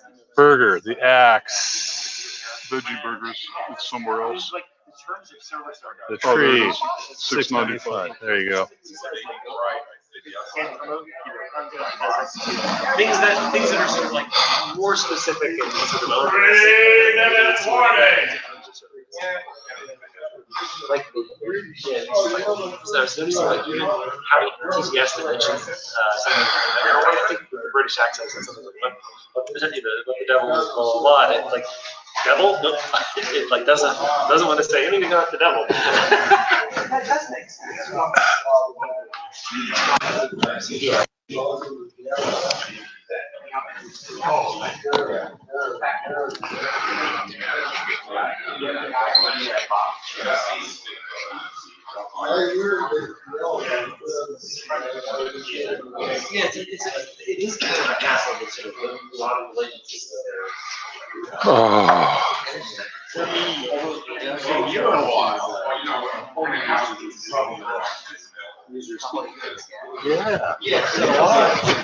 I don't know if I should. This is.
Oh, Alex, I made it.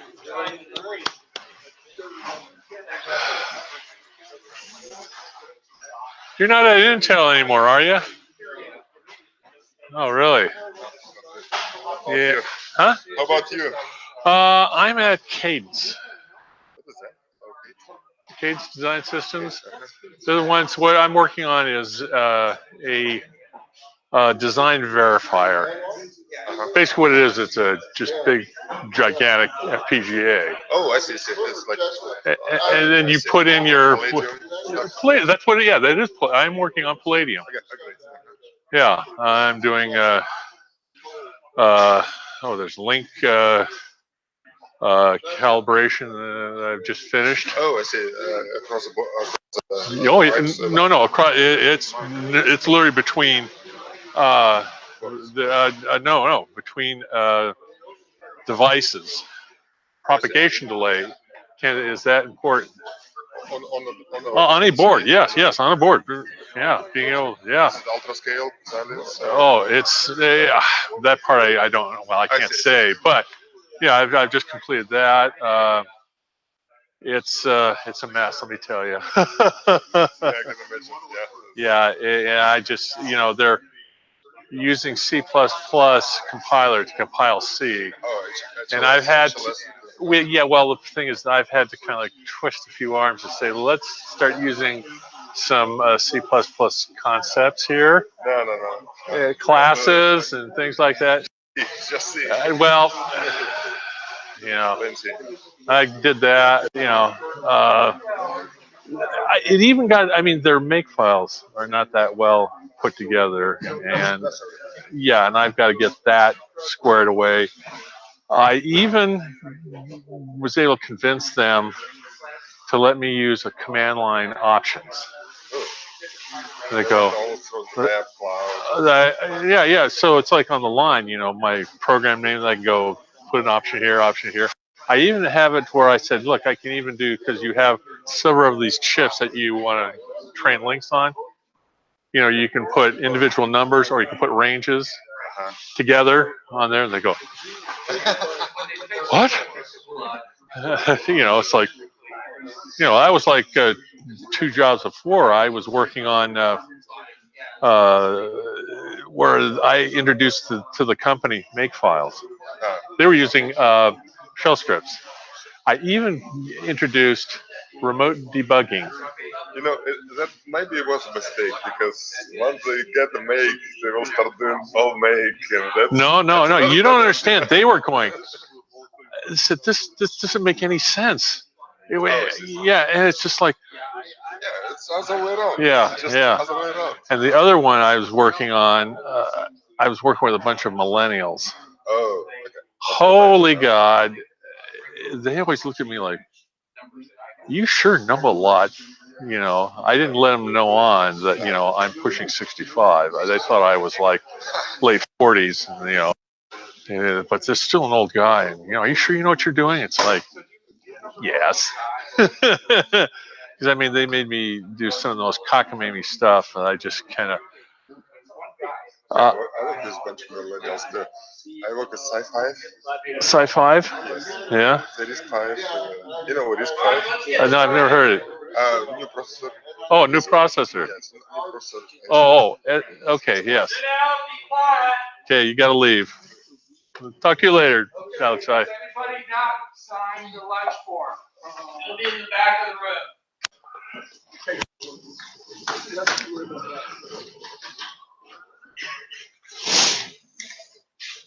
Let's see, zippers up. Let's see, buttons are buttoned. Yeah, collar. Okay, let's see. Yeah, no. I don't want to come across as a complete nerd. What's wrong with nerds? No, complete nerd, And so, Mr. Director, am I on? Yes. My name is John Harbold, and my talk is running Pthreads under Gforth. And this will allow simple multitasking without worrying about when or how to swap to different threads. Let's see. And sorry for this stuff, but threading, what's nice about it allows you to write code to do a specific job without having to juggle or cooperate with other threads. Okay, Pthreads is an implementation of threading that runs under Linux. This is basically what I'm running under here. It allows you to create, control, and ultimately destroy a thread. The control includes prioritizing. You can set priorities of your threads. You can protect thread accesses to resources, so you don't have 2 or more threads trying to access, say, a serial port. All right, and what it uses are mutexes, condition variables, read-write locks, things like that. The nice thing about this is, again, like I said, having such control allows you to concentrate on what has to be done instead of going, oh, have I run long enough? Do I have to give up the thread to somebody else? Pthreads will take care of that for you. Even though Gforth does have a multitasker, it's a cooperative multitasker. And the nice thing about this, I'm using Gforth, and the nice thing about this is it allows for each thread that you have to have its own stacks. And that's done by using something called thread local storage. Okay, and the next thing says Pthreads has its own stack memory, but that's for its internal processing and things like that. Okay, and the nice thing about that is Gforth does employ thread local storage, but it does it through the compiler. Okay, but the nice thing is once you've compiled Gforth, then you're home free. All right, another thing is because I'm running under Linux, an operating system, Gforth has a capability of doing dynamic linking. So there are a whole lot of libraries out there with pre-written software that you can use that you don't have to write, you can just use it. And this last sentence, I think I was asleep at the time I wrote it. Okay, now if you want books on this, there's the multi-threaded programming guide from Microsystem, which is now Oracle, and this is the number of the PDF. O'Reilly has something called Pthreads programming, which outlines the stuff, and there are various Pthread tutorials on the web. You can just search for them. Now, what Pthreads has, a list of these basic components, it has thread capabilities, thread attributes. You can add attributes to your threads. It has mutexes. Those are like binary semaphores. Okay, and again, you have mutex attributes. There's also semaphores. There are condition variables where you can do all sorts of nice things with them. There are read-write locks, barriers. What's nice about barriers is, suppose you have several threads running at the same time, and then you want to know is, when will all of them be done? Okay. The barrier will allow you to set up so that I can wait for, say, if I have 5 threads, I can wait for 5 threads to end before I start asking for their return status. Oh, that's another thing about threads is when a thread exits, you can get status. Okay, now Pthread attributes. Nice thing about this is I can set up my own stack area. I can set its size. I can set a guard size, which will tell me, oh, by the way, your stack is getting a little, your stacker is getting a little small. You can detach a stack. You can also do CPU affinity, which means that most computers now have multiple cores. You can assign a thread to a core. You can change the scheduling priority, the type of policy. Now, threads can set up to run to completion, or if you have 2 or more threads, you can run them in a round robin capability so that each one has a certain time, a maximum time increment to run. And then each one will share the processing time. And there's resource scoping. The attributes, this is like for mutex, process sharing, priority ceiling protocol, things like that. Same with the condition variables, read-write locks, barrier attribute. Now the nice thing about this is how Gforth has an interface to see. There's a screen called livecc.fs, and this allows you to interface Forth to a program written to a library written in C. And I have snippets of the code that'll show you what's going on. What you have is a declaration that shows what the Forth name will be used and what the resulting C name will be used. And then there's you can show and also what you have to show is what does the stack image look like before and after execution. The nice thing about this is when you start up, it actually runs the GCC compiler to compile your code. All right. So this is an example of it. This is showing something that lets you get the size of a mutex. Okay, and what it does here, it returns size of this pthread mutex type, which you'll need to do when you, same thing here with the thread mutex attribute.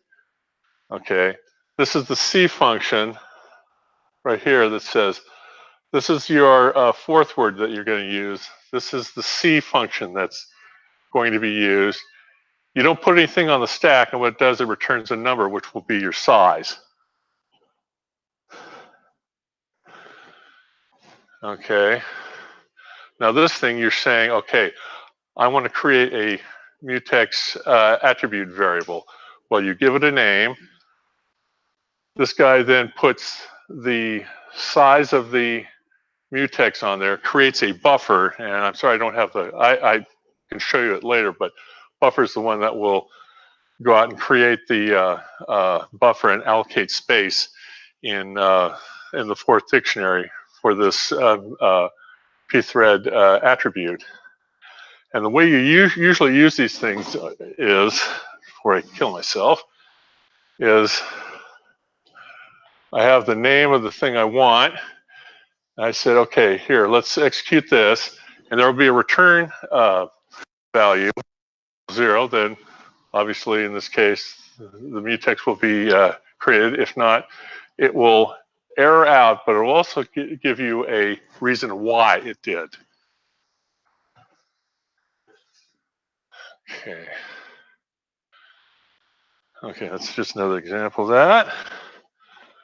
Okay, I have an example where I show execution of multiple threads where I have one fourth word that I create 4 instances of with different stack values. And then I'm able to output the stuff where I don't get the mixing of different threads outputting.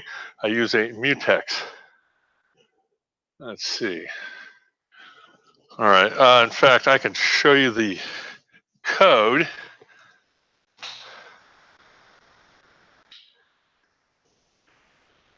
Okay.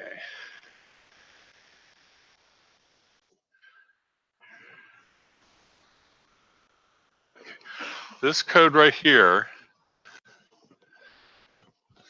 what it does is, I have this is the actual code that will do, oh, sorry, can you guys see this? How can we turn the lights down? Okay, yeah, I want to make sure I don't push the wrong one. Yeah, otherwise you blow us up. Yes. Okay, is that better? A little, okay. Oh, yes, that's that too.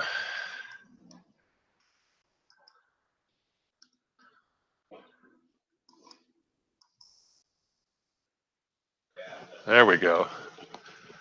Okay, test thread is a thread that will it accepts a return value, an ID, and that n, you have to tell it how many parameters you're going to be passing to this thread.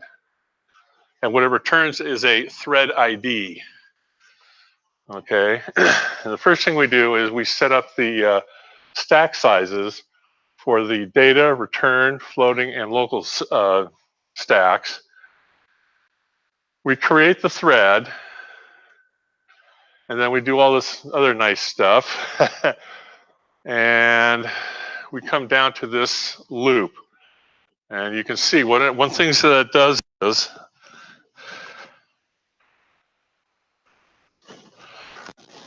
right here, it attempts to lock the mutex. If it gets the mutex, okay, and this is what it is. I always, because this is a system call into Linux, I always check to see the return just to make sure that I'm doing everything properly. If I do, then I print out this text, test thread. And then I also will print out instance and iteration. And then I wait a second. And then I unlock the mutex. All right. And I come in and I increment. Let's see, I should be incrementing n here. Yes, that's right. I'm incrementing n by 1. And I check to see if it's 4. If it equals 4, then that's good. Then I reattach. I re-get the mutex here. And if I get that, then I print out this nonsense, which I will execute this just to show you. Now remember, because I'm doing I/O, that's why I need this mutex. And then here's where I set up my barriers so that I can, you know, be able to pass status back to the original running. The main task is what it's called. All right. And you can see what I do is I just increment this number over and then, you know, store it. Okay. And then when I'm done, I do a thread exit right here. All right. Now, let me give just a quick little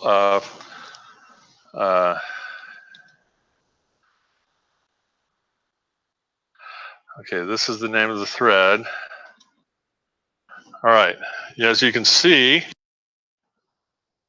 the threads have been started up. And now you can see that test thread instance 2 has gone through 1 iteration. Instance 1 has gone through 2 iterations. Instance 3 has gone 0. But now you can see that they're interacting. Now remember, this is 1 fourth word that's doing all this work, but it's doing it with 4 instances. Okay, as you can see, test thread 1 has just exited because it counted up to 4. And coming up here,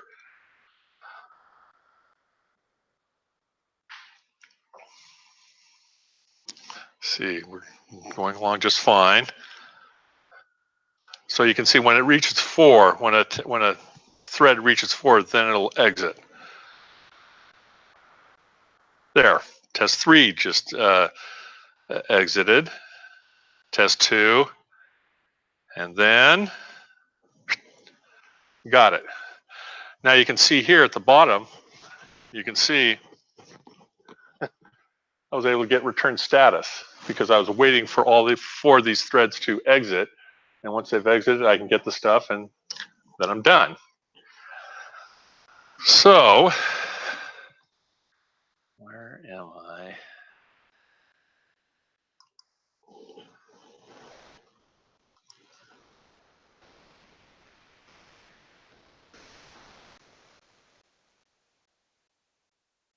Work. Wouldn't it be nice to be able to debug Gforth using a debugger? So you could set breakpoints even on a particular thread. Okay. You can do single stepping, which means I can either single step into a 4th word or I could single step over a 4th word. I can also get thread information about it. And if push comes to shove, be able to debug 4th primitives in assembly language. Yes? I think saying if push comes to pop would be better. And well, that's not how I operate. So if there is a problem, say you wrote a super instruction, okay? Yeah, I know, and you want to debug it, well, this should give you the thing. Also, since most debuggers now are GUI based, and I did a demonstration, if some of you remember, that I was able to write a GDK based GUI where all the callbacks were written in Gforth. And I'm sorry, I think I've got it on here somewhere if you guys want to, you know, offline see what I've done. But I'd like to be able to have a debug interface, you know, where I can actually show the stacks that are being used. If I want, I can go in and decompile a word, see what it looks like, and you know, things like showing what the next word will be. You know, things that, you know, debug information that you would like to be able to do. And like I said, also you probably are aware that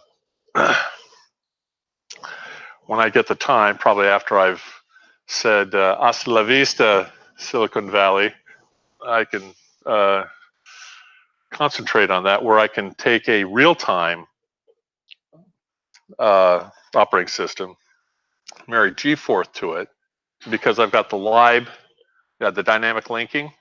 I can link in and start writing real-time tasks and be able to do that kind of stuff. And then not only be able to have it run, say, on a laptop through QEMU, but literally say, okay, I want to port this to a, say, a Raspberry Pi and do something with it. And one of the things, the first thing I would do with it is I would turn that Raspberry Pi into a programmable USB hub. So not only can it just act like a hub, but you can add more features to it. So you guys have any other questions? You know, because I know Chuck's I think it was last time you had a question concerning what would I do with a thread? Well, I can understand that. What would you do with one thread? Really, Pthreads are two or more threads executing at the same time. That's what's nice about it.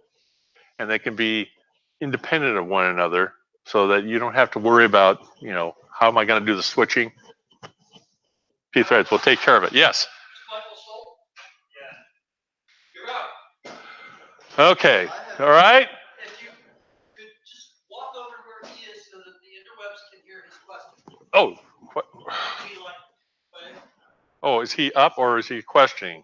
No. You are going to You're answer questioning. this I was guy's going to get question. Oh, yes. Into the projector. Yes. It's multitasking. Yes.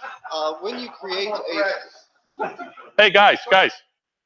Okay. when you create a thread, you have to provide an entry point for it. Yes. Which is going to be called according to C conventions. Yes. So how do you put your Forth code behind that C entry? There is code to do it. It's very, very obfuscated, but I was able to get it to work.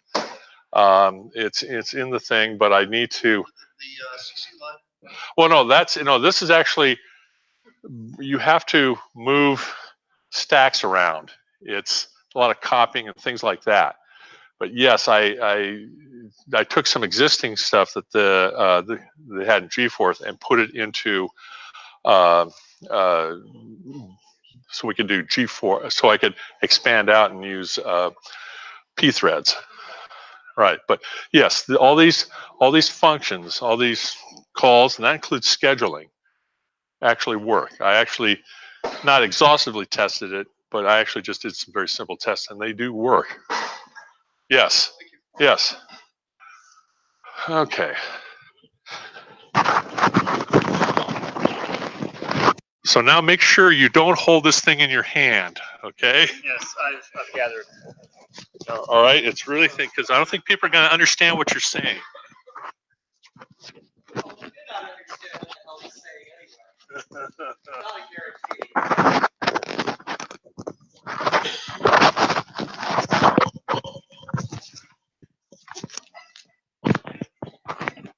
There was a guy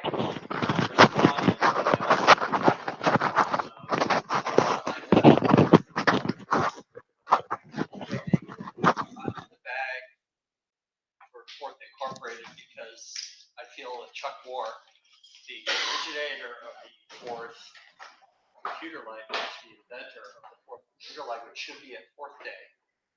I was going to write back to cop.lang.forth that we should call for the immediate replacement of the program chair. But that would be trolling. You're up. All right. Hi, guys. My name is Michael Scholl. I'm going to be talking about a Lisp implementation in Forth. This started as a project to help teach myself Forth. It's kind of a fashionable thing to do, to write Lisp interpreters in a language you're learning.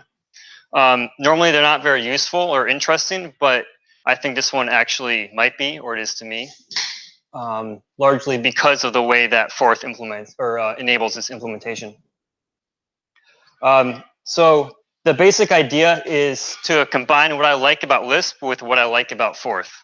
I want it to be fast, reasonably small, portable, and I want it to bring the features that I like from Lisp, which is mostly syntactic, and it's easier for me.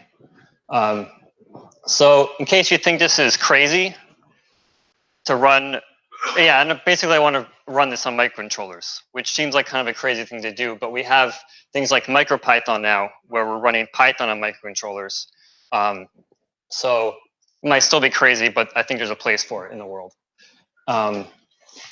And yeah, so Forth is obviously everywhere, so I hope it's obvious why this would be portable, but you may be wondering how you can efficiently implement a high-level interpreter on top of another interpreter. And the answer, of course, is this, that you can't. So how do we make this fast? See what we kind of have here on the right, which is kind of the standard overview of this sort of situation where we have a parser or compiler that takes our text source and converts it to some internal representation, which is then executed by the Lisp interpreter, and that Lisp interpreter is then in turn being executed by the Forth interpreter. So what we need to do is eliminate one of those interpreters, and generally what you would do is to implement the Lisp machine or interpreter in a language that's compiled. Instead, we're going to not do that, and we're going to eliminate the Lisp interpreter, which we can do because we already have an interpreter. Forth has an interpreter, so we're just going to reuse that one. We're going to compile the Lisp functions into Forth words and execute them as Forth, which works really well in this case because Forth is basically built to enable this. There's a bunch of words just for building up dictionary words, dictionary definitions. So it's, I don't know, I think it's pretty amazing. This is what really is fun for me, is that it, the way that Forth is sort of built and enables this is amazing. So it feels less like building a Lisp interpreter on top of Forth as much as it does as extending Forth to understand Lisp. Here's an example of what that looks like. Just a standard Fibonacci function and the corresponding Lisp or Forth dictionary definition that's generated for it. On the bottom, disfib is the disassembly function that basically just wraps the Forth word C. So what you're looking at is the output from that, which is in Gforth.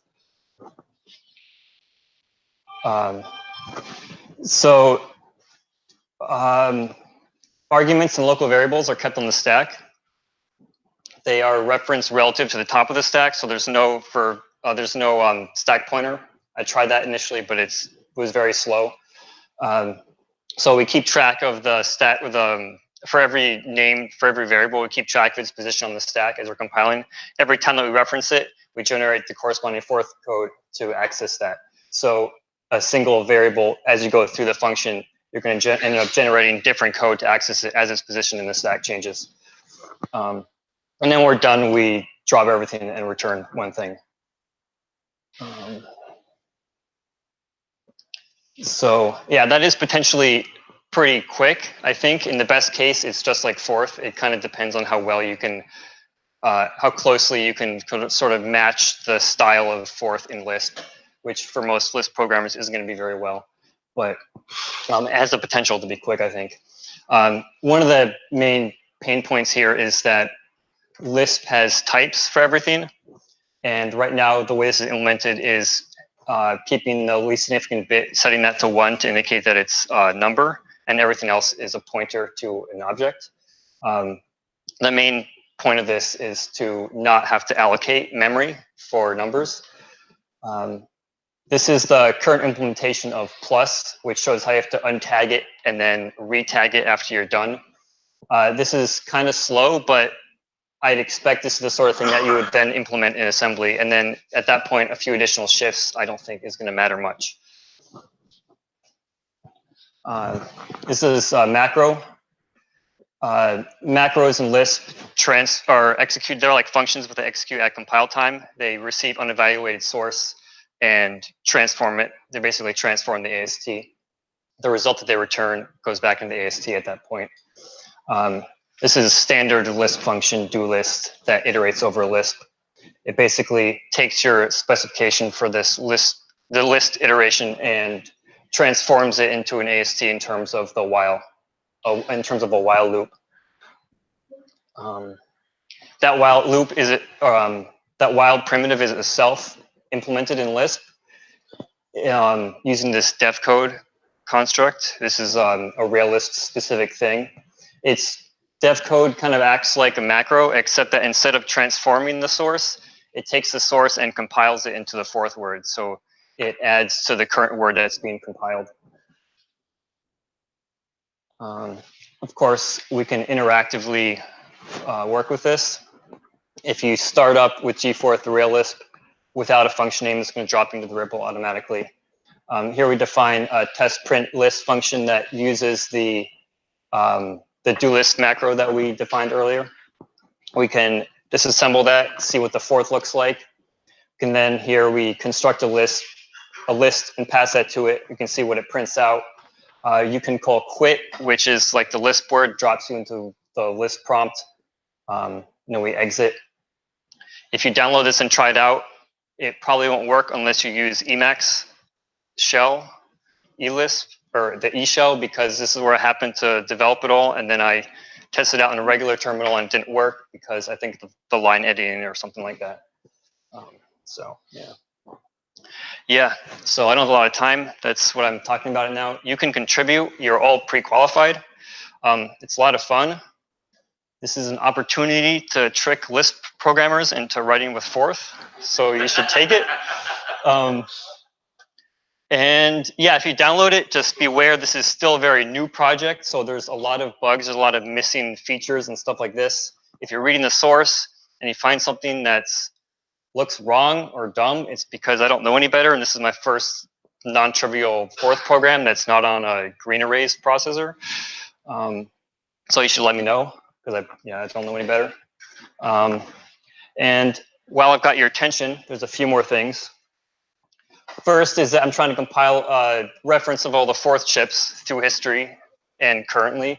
There's a great list of this on Ultra Technology, but it's not being updated and half the links are broken, which is frustrating. So I want to compile everything self-contained, no external links. So if you care about this or have sort of sources and things that you think should be included, please let me know about it. Yeah, the guy died, so it's not going to get updated. Well, dead people can't update their pages, so I'm making my own. Andreas and I are working on a J144 breakout, or a new dev board for it. This is not it. We haven't finalized it, but this one is a version of the Smart board that has decoupling capacitors, so it actually works. So if you're interested in that, you can talk to one of us about it. Question? Have you tried looking at archive.org for all those local links? Some of them, yeah. Some of them I can find, some of them I can't. Like the IntelliSys documentation, the PDFs I can't find on there, for example. But lots of stuff I can. So here's another one. The idea is to keep the board as cheap as possible, really. Not have any pins dedicated to specific functions, and have add-on boards for Flash and SRAM, stuff like that. I've managed to score myself a old Harris RTX chip. I have it in the back of the room. I'll set it up if you guys want to play with Gforth from 1990.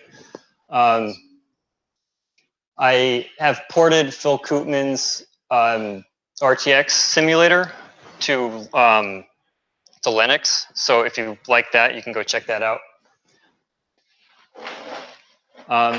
Yeah, so if we have time for questions, and I have links to all this stuff if you care about that. Rail, right?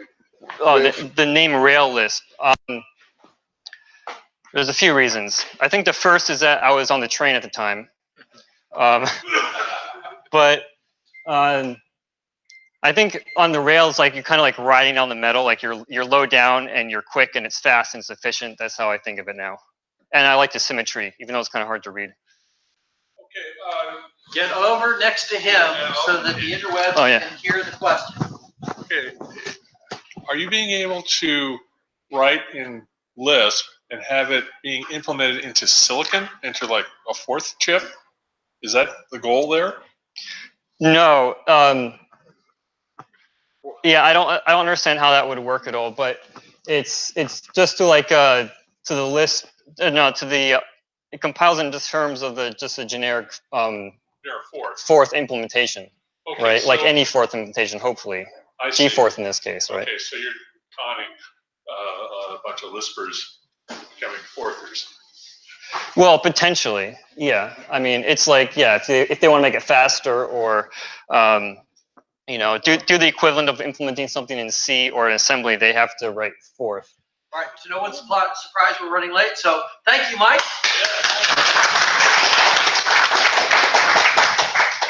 Now, while Bob is getting set up, I want to ask, how many of you are not on the mailing list?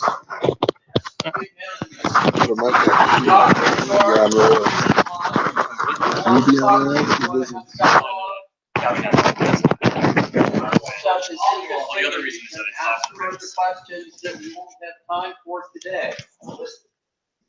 So we're running a little behind.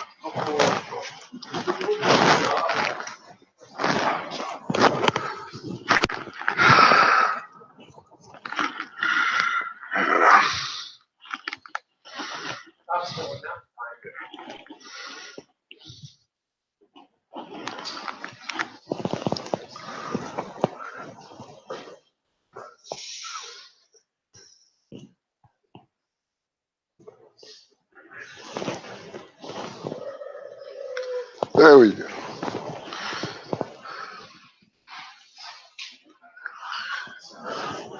This was they fall back. That's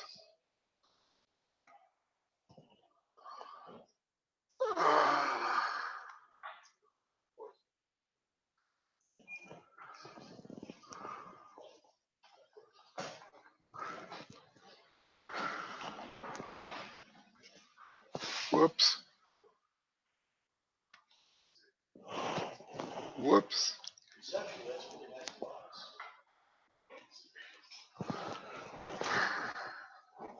Okay.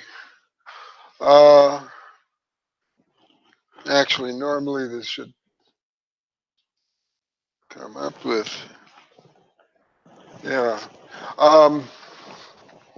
This is actually being run in Forth. So one of the things, and I might as well start by going through Hello World, and then I'll skip down to, but one of the things, the most fundamental aspect of the environment is if you just hit enter and so forth, you can write stuff and it doesn't care. It assumes that it's between you and other human beings. So, whoops, I'll put down a day line and timestamp. But here's Hello World. It's very much a notebook, which is, Brad has, I linked to a talk by Brad on how useful having a good notebook is. So there's Hello World, just a string. You can see that essentially you got three windows here.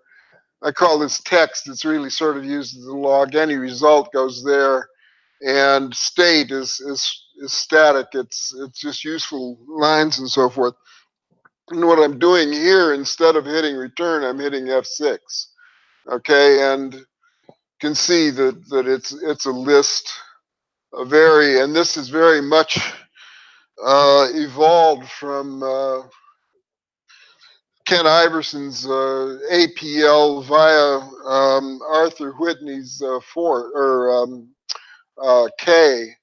And one of the most fundamental things is you can see it's a list, a return to list, and it's of 12 items. And to go just do a quick demo here, well, here obviously is fourth. I can define the fourth word, and now I have that word.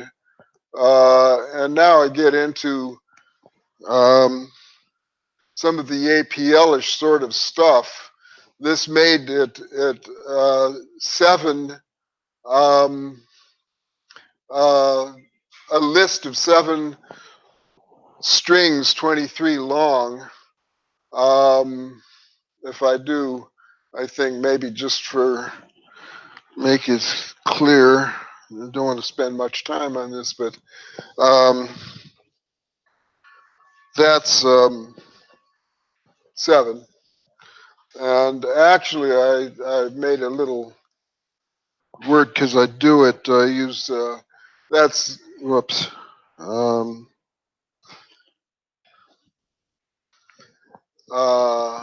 Yeah, because I do it so often. You see, it's 7. Each of those, that's row each.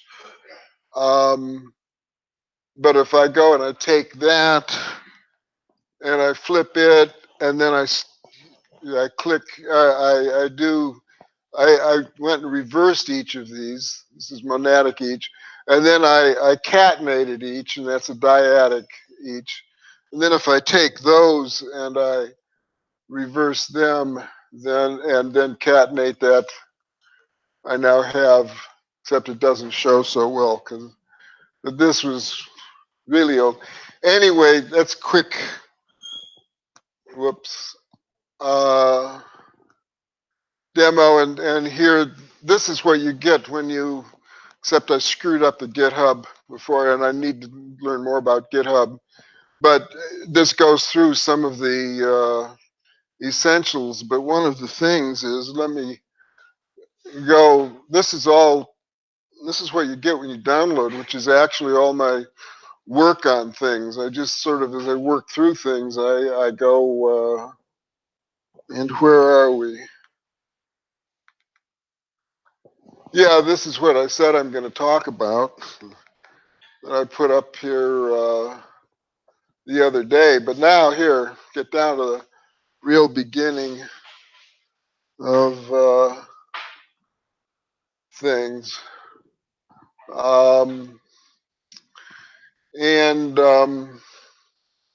Let's get, one of the things is my universal excuse is that it's irritation-driven development.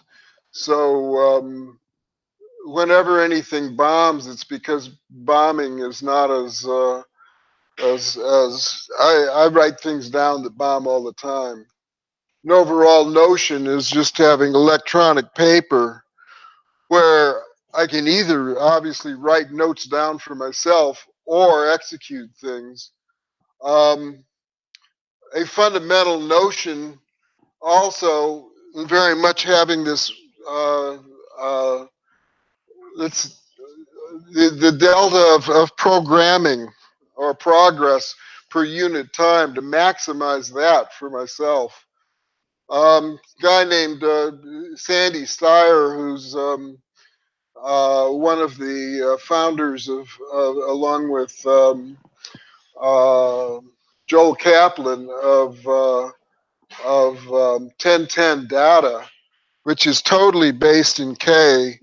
And a couple of years ago, they sold their company for $500 million. So Steyer's one, but he described Cozy back in the K days as my cockpit, and I think that's a good. It's my interface with my computing resources, whatever. And these are some notes. One of the things is there's sort of a conceptual level of horizons, and I think one of the great things about Forth is that it recognizes that language is this depth. It isn't just a horizon, and APL has very much the idea that you have this God-given or committee-given vocabulary that you know, it's up to the central committee to define new words and so forth. Fourth, it's even if you can go and make the silicon yourself. But obviously there's this stack, there's the fourth up, and this is Riva fourth, which was a brilliantly project at the time. And then on top of that, there's this vocabulary of dynamic lists. And then on top of that is this GUI interface, which completes the circle, which is one of the things, actually, I think I probably have a note here about, I said already about the hierarchy. And one of the things that both Ken Iverson and Chuck here insisted on having an interactive environment. And I can't make forward progress unless I have that. And I mean, that it just has to be, I have to be able to write something down and execute it for me to work. Let's see, any more things to make? Oh, I think this is a good way to think about the relationship between, if you will, the scalar, looping, repetitive languages, forth and so forth, and essentially most of all the scalar languages except for APLs. APLs are almost, I think of it like being like a Fourier transform domain. In a sense, you're working on entire objects and so forth, and having functions on transformations on entire objects, rather than point-wise. It's a vocabulary of lists of operations on lists, delimiting strings, and then we get into how much I don't know, which we'll get back to.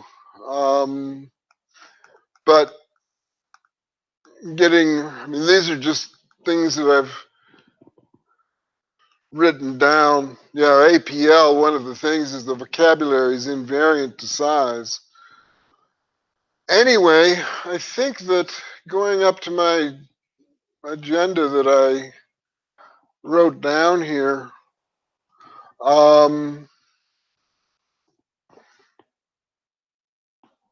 yeah, now I'm going to go and do something which is probably politically incorrect, but the thing is that an awful lot of what I do is motivated by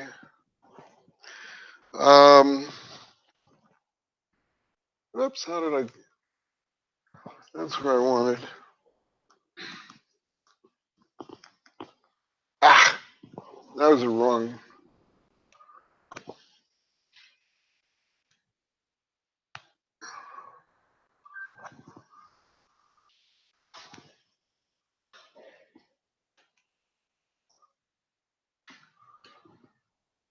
Okay, this I almost am just as happy if you can't really see, because this is my private, this is my actual everyday notes, and actually you'll see that I've got notes going back to 2012, but just sort of as a check that things are working. If I F6 this, yeah, it says 1.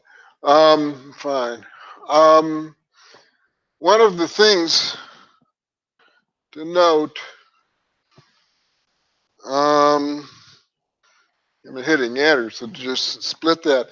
But now that is actually a 1 that's on the stack, and so 1 dot. Let me review what these different keys are. You can't hear what the difference in what key I'm hitting. But F6 evaluates the line and expects a cozy result, like the hello world. If I hit Shift F6 instead, yeah, there where it evaluates it just purely and leaves it on the stack. As a matter of fact, I guess I can show that Shift F6. Oh, I dotted it. I didn't. I actually. Anyway, yeah, it showed the one dot. Okay, proof that it's fourth. Actually, the demo that I like most interesting is here. You got one symbol, you got another symbol, you've got a third symbol, and let me shift F6 that. Yeah, and it come out and stuck this last symbol on front of the first symbol, and what's that about? Anyway, let me come down to, because one of the things that I wanted to get, these are notes, I even get to these are, I get to the NOAA conferences that go on in Boulder, and so this is my notes from those. And come up here to today, you can see what my regular notes look like, and hit enter, put down a timestamp. Okay, and when I hit a timestamp, it just saved everything. So it now, you know, saved that.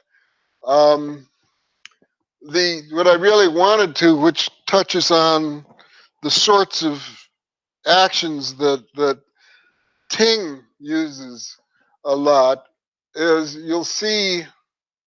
Well, here's one right now. Yeah, I went to In-N-Out Burger yesterday because we don't have them and so forth. But this word here, let me come down, and because of some crap on this machine, on my things, where are some of the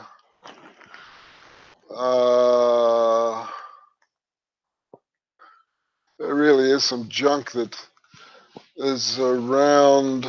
That goodbye stuff is because of crap on the other machine. I should have just written it here. I didn't know that Gforth used S quote when I made this, but I made this word paren tick. Where's my? I need to get over so I can see it. I should perhaps do this on the other. Well, but question mark goes and looks through all the source files and finds wherever it finds the word help. Here, this is the definition of that word. It puts a nil character on the stack, and actually the part that is important is that this goes and takes everything from the nil on the stack and turns it into a list. So I wanted to, what did I hit here? Yeah, okay, I wanted to show this is actually how I keep my accounts. And so what I have is here's a floating point, the timestamp, and I have to turn that into a floating point list. Take it off of the floating point stack and make a single item out of it. Then tick, this left tick is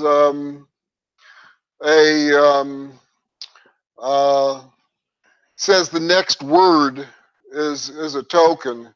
Essentially makes a one word string, and then the form of my ledgers is from, to, amount, and then any comments and so forth. So this has turned this into a list.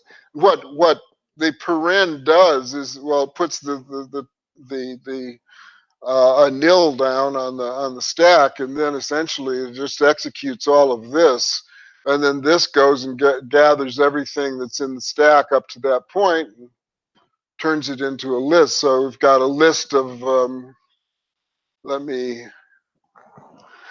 go and store that as a, whoops, need a space.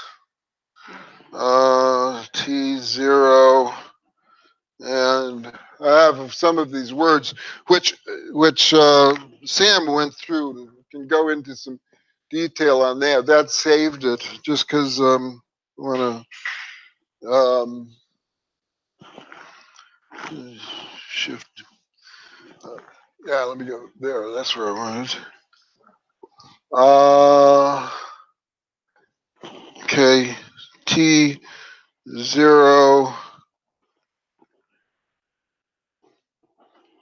F6 that.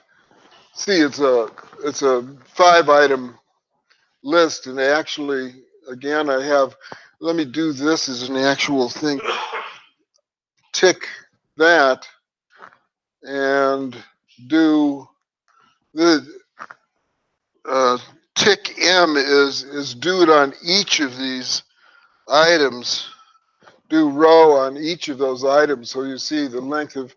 Well, most of them they're 1 1. The one this here is 2. Everything's just scalar. Okay, what I wanted to go and in a sense really show. And this is why this is useful having this this static section here to put things like where's oh, okay, here we go. Text. The text there is, well, it's all stored actually in a dictionary. Again, this stuff is online. It's on my website. But one of the things that's really useful about Forth syntax actually is that you can break it apart really easily. Put a comment symbol. That's Riva's comment symbol. And I like that because it's symmetric, and an awful lot of life is about symbols. So actually, what this did is this went just and saved the copy of text that was saved. Every time you execute something, also it saves your environment. So it's saving a couple of 100 kilobytes of material. But here's where we get into these sorts of things. Let me move this over and include that LF, well, VM, but splitting things into lists is still, oh, gotta remove this. Backspace. And now this looks the same, except there's a paren here, but now every single one of those lines is a separate item. It just split it on all the line feeds. I returned that as this variable. Let me take this out.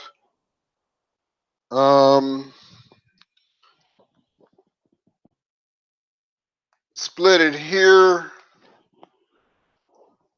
You can see actually the syntax is Forth. So this went and retrieved it, split it on line feeds, saved it as a temp, looks for this string, takes this string, and returns all of the lines. Yeah, all of the lines that contain this starting character here, and that tends to be my account entries. And then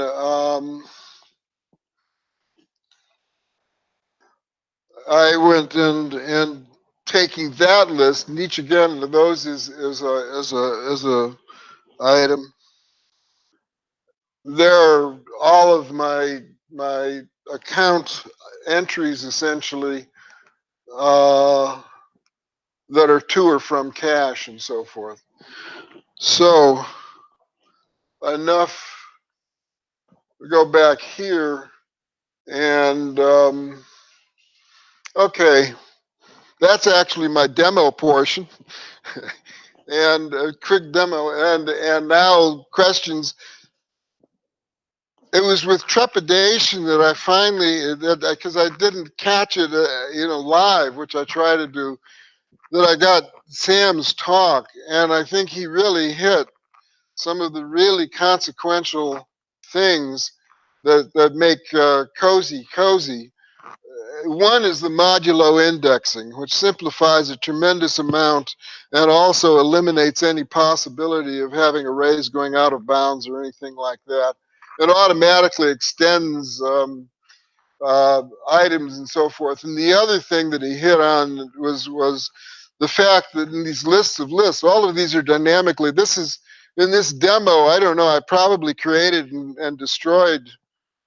Well, I know thousands of objects because there are a couple of thousand lines just in my text, and when it goes and splits those on things, I should go and well, I think I don't know how am I running on time. How many? 5. Oh, okay. Well, I was going to go and show instead of just splitting on a line feed. You notice these day lines. I keep around. Maybe here if I see, I didn't see day line in there. Anyway, I very commonly will split on day lines. Well, hell, I can do that.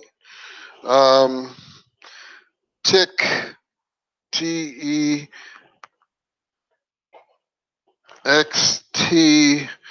Now, the main everything is in a list in a dictionary is a list of 2 lists. The first of which is names, and the second of which is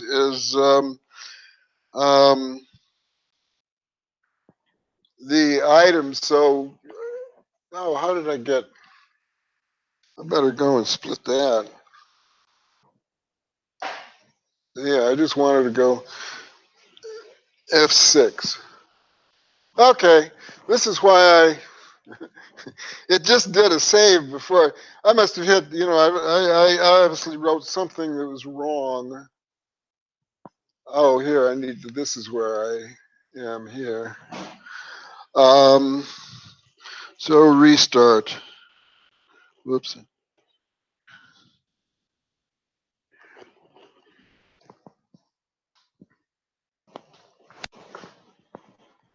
Oh, RESTART. That's why things have to be. I'll skip that, but in any case, the thing is that you can split on any phrase you want. So that will, in this case, split it into all the days for all the years and so forth, and then I can do searches within that. So this is what I'm saying. It's sort of an isomorphic process to what Ting does, searching genomes. Anyway, I'll leave that and go to. If there are no questions on that, I will finish with something which I'm pretty sure will bomb, but it's a good demo of what I don't know, which is enormous, much greater than what I do. I don't even know Windows well enough to know how to cause this not to bug. That should. Whoops, where am I? Yes, here we go. I'll end with this. Don't know is infinitely greater than what I do. I screwed up GitHub. Cozy's up on GitHub, but I don't even know how to go and revert to get rid of the last update that I failed. So what I'm doing is going in, if you will, showing this has reached this level of practicality. What I need is other people the know, or that infinity that I don't, and get interested enough to flesh it out with yeah, I think it bombed. Yeah. Yeah. So anyway, we're back. So anybody who's got any suggestions on to what to me is a much greater thing, particularly when you have a system that has been created for myself without not for a boss. And so its use is very much to keep, obviously, even these trivial things like my expenses, my accounting. That's not trivial. That's actually the highest value. That's why a company like 1010 Data is worth $500 million. But making a language pool is the question. So anybody got some feedback? Hard problem? I see some nods. Thank you, Bob.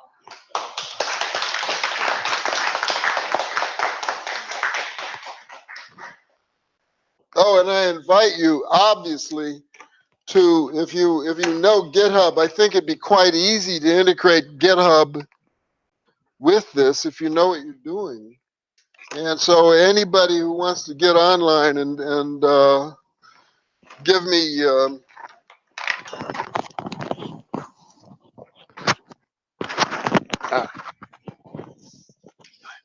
Clip that to your shirt.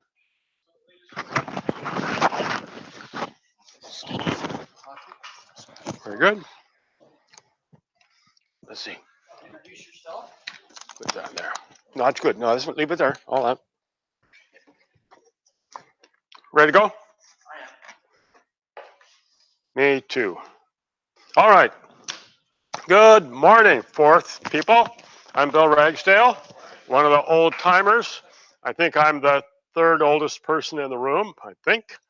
I'd like to welcome you all and our honored people here, Dr. Ting and Charles Moore.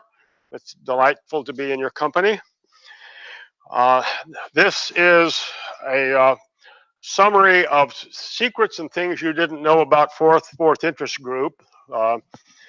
And it's all from memory. Can we have, are the lights okay? Can you have the lights up? If you can, be good. I have no slides. It's all strict. It's just me. It'll help me read the thing and I can see your faces and all that. This is all from memory. Some of the dates may be off just a little bit. I welcome questions, but they've got to be short because we have a limited amount of time. I wish I could be here longer today, but I just flew in from a week in Cuba, of all places, and we're heading down this afternoon to Los Angeles for a week in Los Angeles. So again, I wish I had a little longer time slot. Things we're going to talk about today, time fitting. Number one, why was Gforth started on the 6502 processor? Some of the early background on the development of Gforth, why it grew so fast, a little bit on target compilation, a little bit of my personal accomplishments, and the impact that Forth had on me in life. So a rough timeline. In 1971, I founded Dorado Systems. We did communication systems, remote control for access control, security, fire alarm. In 1973, Forth Incorporated, Forth Inc. was formed. And in 1974, which was a very pivotal time, they did a presentation at, I believe, what's called Dinah's Hotel on Palo Alto. Was that what it was? Dinah's something? And Bess Rather gave the presentation there. It had been advertised, and turns out a couple of the Forth early people we were all there and kind of met each other. But Bess said Forth is faster than assembler, it is denser than assembler, and it can't be disassembled. Now, to our eager ears, that was kind of a major revelation on those components and got our interest. So over the succeeding months, we had two computer clubs. We had the Homebrew Computer Club meeting here at Stanford, and we had BAMUG, Bay Area Microprocessor Users Group, which met in Emeryville. And so the same kind of hacker types would circulate to these meetings, and somehow we, got to know each other. And I think I gave at Homebrew a quick stand-up on what's this all about, what's Forth. And so 3 or 4 people gathered together and we discussed it. And within of 1 or 2 more months of Homebrew Computer Club, we met at the coffee tree here behind Stanford and said, let's form a little group so we can explore this together. And that group was Kim Harris, Dave Bolton, Dave Kilbridge, John James, and me. And Dave Bingle got involved along the way. He was kind of a helper, and his mailing address appears on most of the early FIG documents. In 1978, it took a little while. In 1978, Fourth Dimensions #1 appeared. And then, excuse me, I have finishing a cold. And then we had issues up until issue 5 in February of '80. And by that time, we actually had, it was a professional letter that really looked very, very good. Then we went on to the 4th implementation team, and we started formal in about 1979. And then 79, 82, 83, the standards team got involved. So why 6502? Well, it's a half a generation past the 6800, and it's before the 6809. But Chuck Peddle left Motorola and had architectural improvements for the 6800. So he implemented it in a company called Micro MOS Technology. Well, at that time, my company was doing work on a proposal for Honeywell, and we needed to read magnetic stripe card readers. Now, up till that time, we'd done everything with hardwired logic, and we actually read mag stripe cards. We had done a gasoline vending system with mag stripe cards, but now we wanted to handle names and more data. So I was perplexed on how to get into microprocessors. About 1974, 6502 had been announced, and a company down in Sunnyvale, Microprocessor Associates, Manny Lemus and Ray Holt, had done a 1-board computer called Jolt.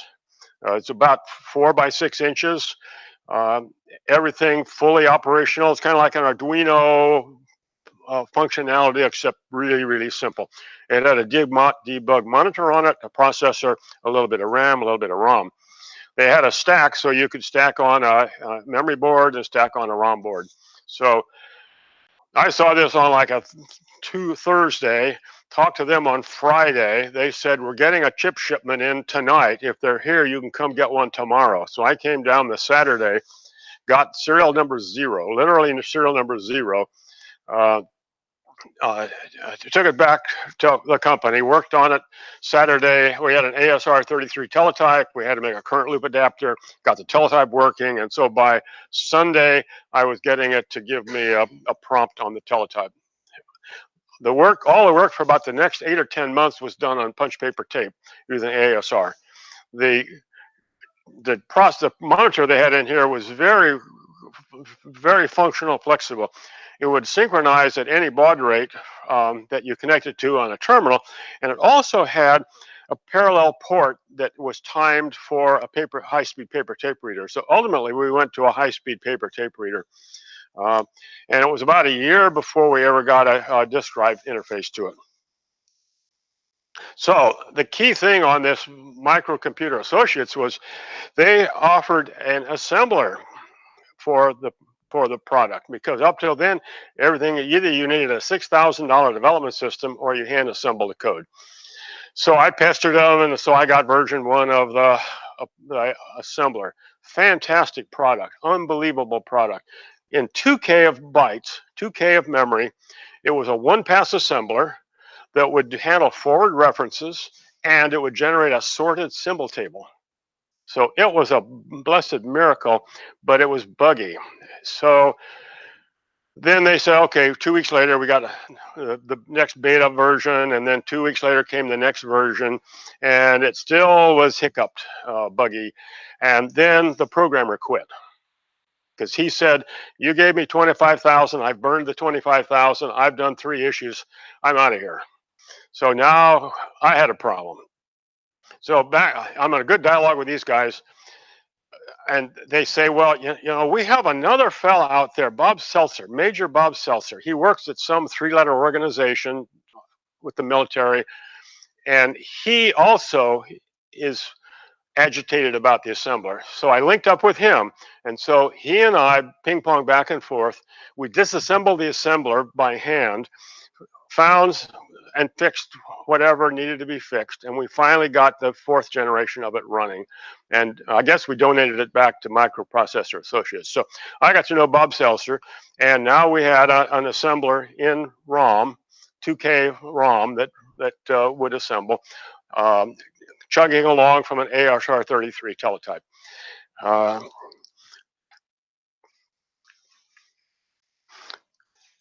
So that got us operational. And I did my little demo with Honeywell, and I hand assembled maybe a 200 byte program that was enough to do a demonstration for them. And it got us a contract to do a whole development system, which turned out to be a 15-year career. That access system product is still in use. I left the company, I sold the company 30 years ago, whenever it was, 25, 30 years ago. The product is still in use at Kennedy, LaGuardia, and Newark airports. It's on the wall, and it's controlling 4,000 doors at Denver Airport to this day. Magstripe readers into intelligent communication panel. So now, how did we get this linked into Gforth? Well, in our little self-help group, only one that ever had Gforth experience was Dave Bolton. And he had run it on a Hughes development system. So he could kind of tell us what it could do, but his company didn't have that development system anymore. So we approached Gforth Inc. How about doing a hobbyist home version? And they said, as a matter of policy, we are not going to go after the hobby computer, the build your own little computer thing. Remember this is the days of MAI and little one-board computers. And they realized that the money there was pretty modest. And but that gave us carte blanche, because it says, well, if they aren't going to go into this hobby world, and for example, they aren't going to do 6502, then this gives us an opening and a justification for doing it ourselves.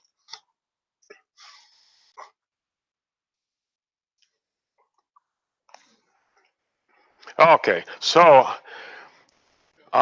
here's the surreptitious part. Bob Seltzer had a copy of 6800 Gforth, and he sent a hex dump to me on that. And here was the challenge. You know, it's faster than assembler, it's smaller than assembler, and you can't disassemble it. So I had a hex dump of a couple of kbytes, and so I just started looking for opcodes and disassembling. And so I hand disassembled that enough to get down to say, my gosh, there's about 500, 800 bytes that are in machine code, and the rest of it is in, you know, parameter list. So I learned the architecture by hand disassembling. We then got a hold of glossaries from Kit Peak, from some stuff done in the Netherlands, from Gforth Inc. instructional material, and we learned kind of what all the words are and what they kind of do. And so we just bootstrapped up a system, which I called Tooth, because I thought it was about half as good as Gforth. So I ran Tooth for a while, and about that time I interfaced a per side disk to it, which was very painless, because the per side disk was 8-inch floppy disk, but it had a controller with it that would read and write sectors. So you could, or blocks or sectors, I guess. So you could give it some simple ASCII serial commands, and it would come back with a sector data buffered in and out. And it had like 3 commands, like format the disk, read a sector, write a sector. And that was about it. I think, well, the hooks are still in there in the old Fig Gforth manual on, you know, what it looked like. So that got us running. Well, the next question comes out: why did Gforth grow so fast? Well, in these days, remember, these were the first days of the not personal computer. It hadn't been invented yet, but these were the home computer, the handmade computer, the hobby computer, the M size, and so on, which we still, to this day, I think, regard those or call them, as we did in those days, a crippled computer. They were a computer with very modest resources, probably a bunch of hex switches on the front panel that you're entering data with, None of them talked to floppy disks. Some talked to tape recorders. They talked to tape to punch paper tape readers and so on. So as we all know, Forth really took off in those days because it was so portable and ran in such limited resources and was so hugely flexible in capability that if you put Tiny Basic on your computer, you could do a little bit with it, but you couldn't do any systems work, and you couldn't really interface hardware and so on. So for those huge gaps all around the world, as the microprocessor took off, Forth was once people put it in, they said it works so well on a referral basis, it just took off. In today's world, we call that viral marketing. Word of mouth, simple advertisements, little publicity in places like Homebrew Computer, and it just took off. The Forth interest group that subsequently ended up having 4,000 members because that was our subscription list for Fourth Dimensions, and about 40 chapters around the world. Now, a chapter was anybody who sent in their name and address and says we're having meetings. So, but about 40 people gave us a name, address, and a time and said we're having meetings, and so they became a chapter. As a result of selling listings, which we'll talk about in a minute, the listings were $15, and we had them, as we'll talk about in a moment, on a number of processors. They just flew off the shelf. By this time, we had a professional organization management team that was supporting us. Originally, the five of us would get together and do things about every 3 weeks from a paperwork standpoint, and it was very inefficient. We finally got a professional management team. We ended up with $200,000 in the bank and 4,000 members from selling stuff $15 at a time. And it was, I mean, that's really viral for those days. So I had heard about Ken Bowles at UC San Diego. He had done a high profile Pascal implementation with student labor there, which by my memory, it was fairly portable. I think it was started originally on the LSI 11 from PDP, but from Digital Equipment. But I believe he had portable implementations, and it used a major chunk of it was on a tokenized kind of a system. So we heard about that and what he was doing and said, well, we could do something like that. We get together a team. Let's try to get as much coverage as we can work out. So we began meeting every Saturday. I think it was every other Saturday at in Hayward at a food fair where we get a meeting room on the side and we could eat, and we spent about half a day. And we laid out an implementation plan where we took, I forget how much a day, but each meeting we took the Gforth model, which I wrote, which is my system, generalized and cleaned up, which could be meta-compiled. It could target compile itself, and so we knew it was clean and systematic. So each week we would take 1 or 2 pages of the Gforth model, go over its functionality with the people. They'd go home and code it, come back. And by memory, it took about 5 months, 4 months. Very social, a lot of fun. And week by week, their Forths kind of sprang into existence. The team in this case was 8086 was John Cassidy. 6800 was Bob Smith. Computer automation was Gary Firebach. PDP 11 was John James. And Mike O'Malley did a TI, whatever it was, 600, 6600, something like that. And I think there might have been 1 other 2 obscure computers in there. So we had this big stack of listings all on paper. By policy, on our policy, we said we're not going to do machine readable because number one, you have to have it load and go in a wide number of systems with a lot of hardware interfaces, and it also implies support. And so we said, you're going to get paper, and that's all we ever had was paper. So it was released at the West Coast Computer Fair in whenever, 77, 78. We sold the listings for, as I say, $15. So on Saturday, the first listings went out. It turns out one of the guys took it home, and that night and the next morning, his wife read it to him line by line as he typed on an Intel development system, and he had it running by the midday on Sunday. Okay.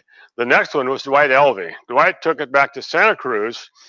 He got 5 friends, I guess at UC Santa Cruz. He got 5 friends, and each one of them typed in so many pages. Each one took like 5, 10 pages, typed it in. Pages, pages, pages. Dwight then did a merge on the whole thing.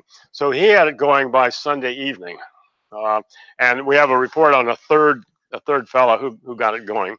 So we knew it worked. These guys were running it within 24 hours.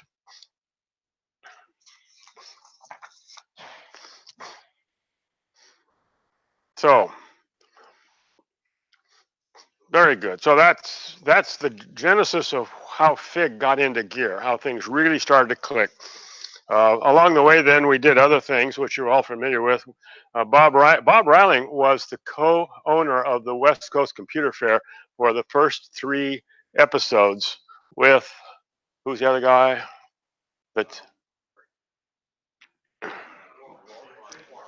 Yeah, Warren. After the 3rd West Coast Computer Fair, Bob Reiling said, "This is too big. This is a business. This is, it was huge. It really was." And so he said, "I'm out of here." And he said, Jim Warren, for free, here, you have my half. I'm out of here. I don't need this much work. And so Warren then promoted West Coast Computer Fairs between here and LA for the next 8 or 9 years. And ultimately he sold it to some big organization, InfoWorld or something like that. But Bob Reiling was at Liberty now, and he was an active member of FIG. So he started formal. So he said, he liked smaller meetings, more academic. So we began meeting at Sillimer every year, and it would be on this same weekend we have right now. Because, well, generally what it was on the 4th Saturday of November, because after Thanksgiving. So we go to a Sillimer for Thanksgiving, and they would have wide open bookings because technical conferences didn't want to meet on Thanksgiving weekend, but we did. So we go down on Thursday, have Thanksgiving dinner. Formal would run Friday and Saturday and leave on Sunday. And Jim Warren, that was his baby for the next 10 or 12 years. So we also professionalized the 4th Dimensions magazine. I have back in my old file here, I brought over issues number 1, 2, 3, and 4. My wife typed them and pasted up the first 4 issues. And people would send in the material. Then we had a selectric typewriter that was proportional spacing and real good copy. And so she on our light table at Dorado, she'd paste up the first 4 or 5 issues. And then Marlon Overson came on board, and it became a real clean publication. So we'll talk a little bit about target compilation. In target compilation, you're letting a 4th system generate an application, or it will generate a new 4th system. And the technology is kind of involved. It was it was kind of a dark art for us.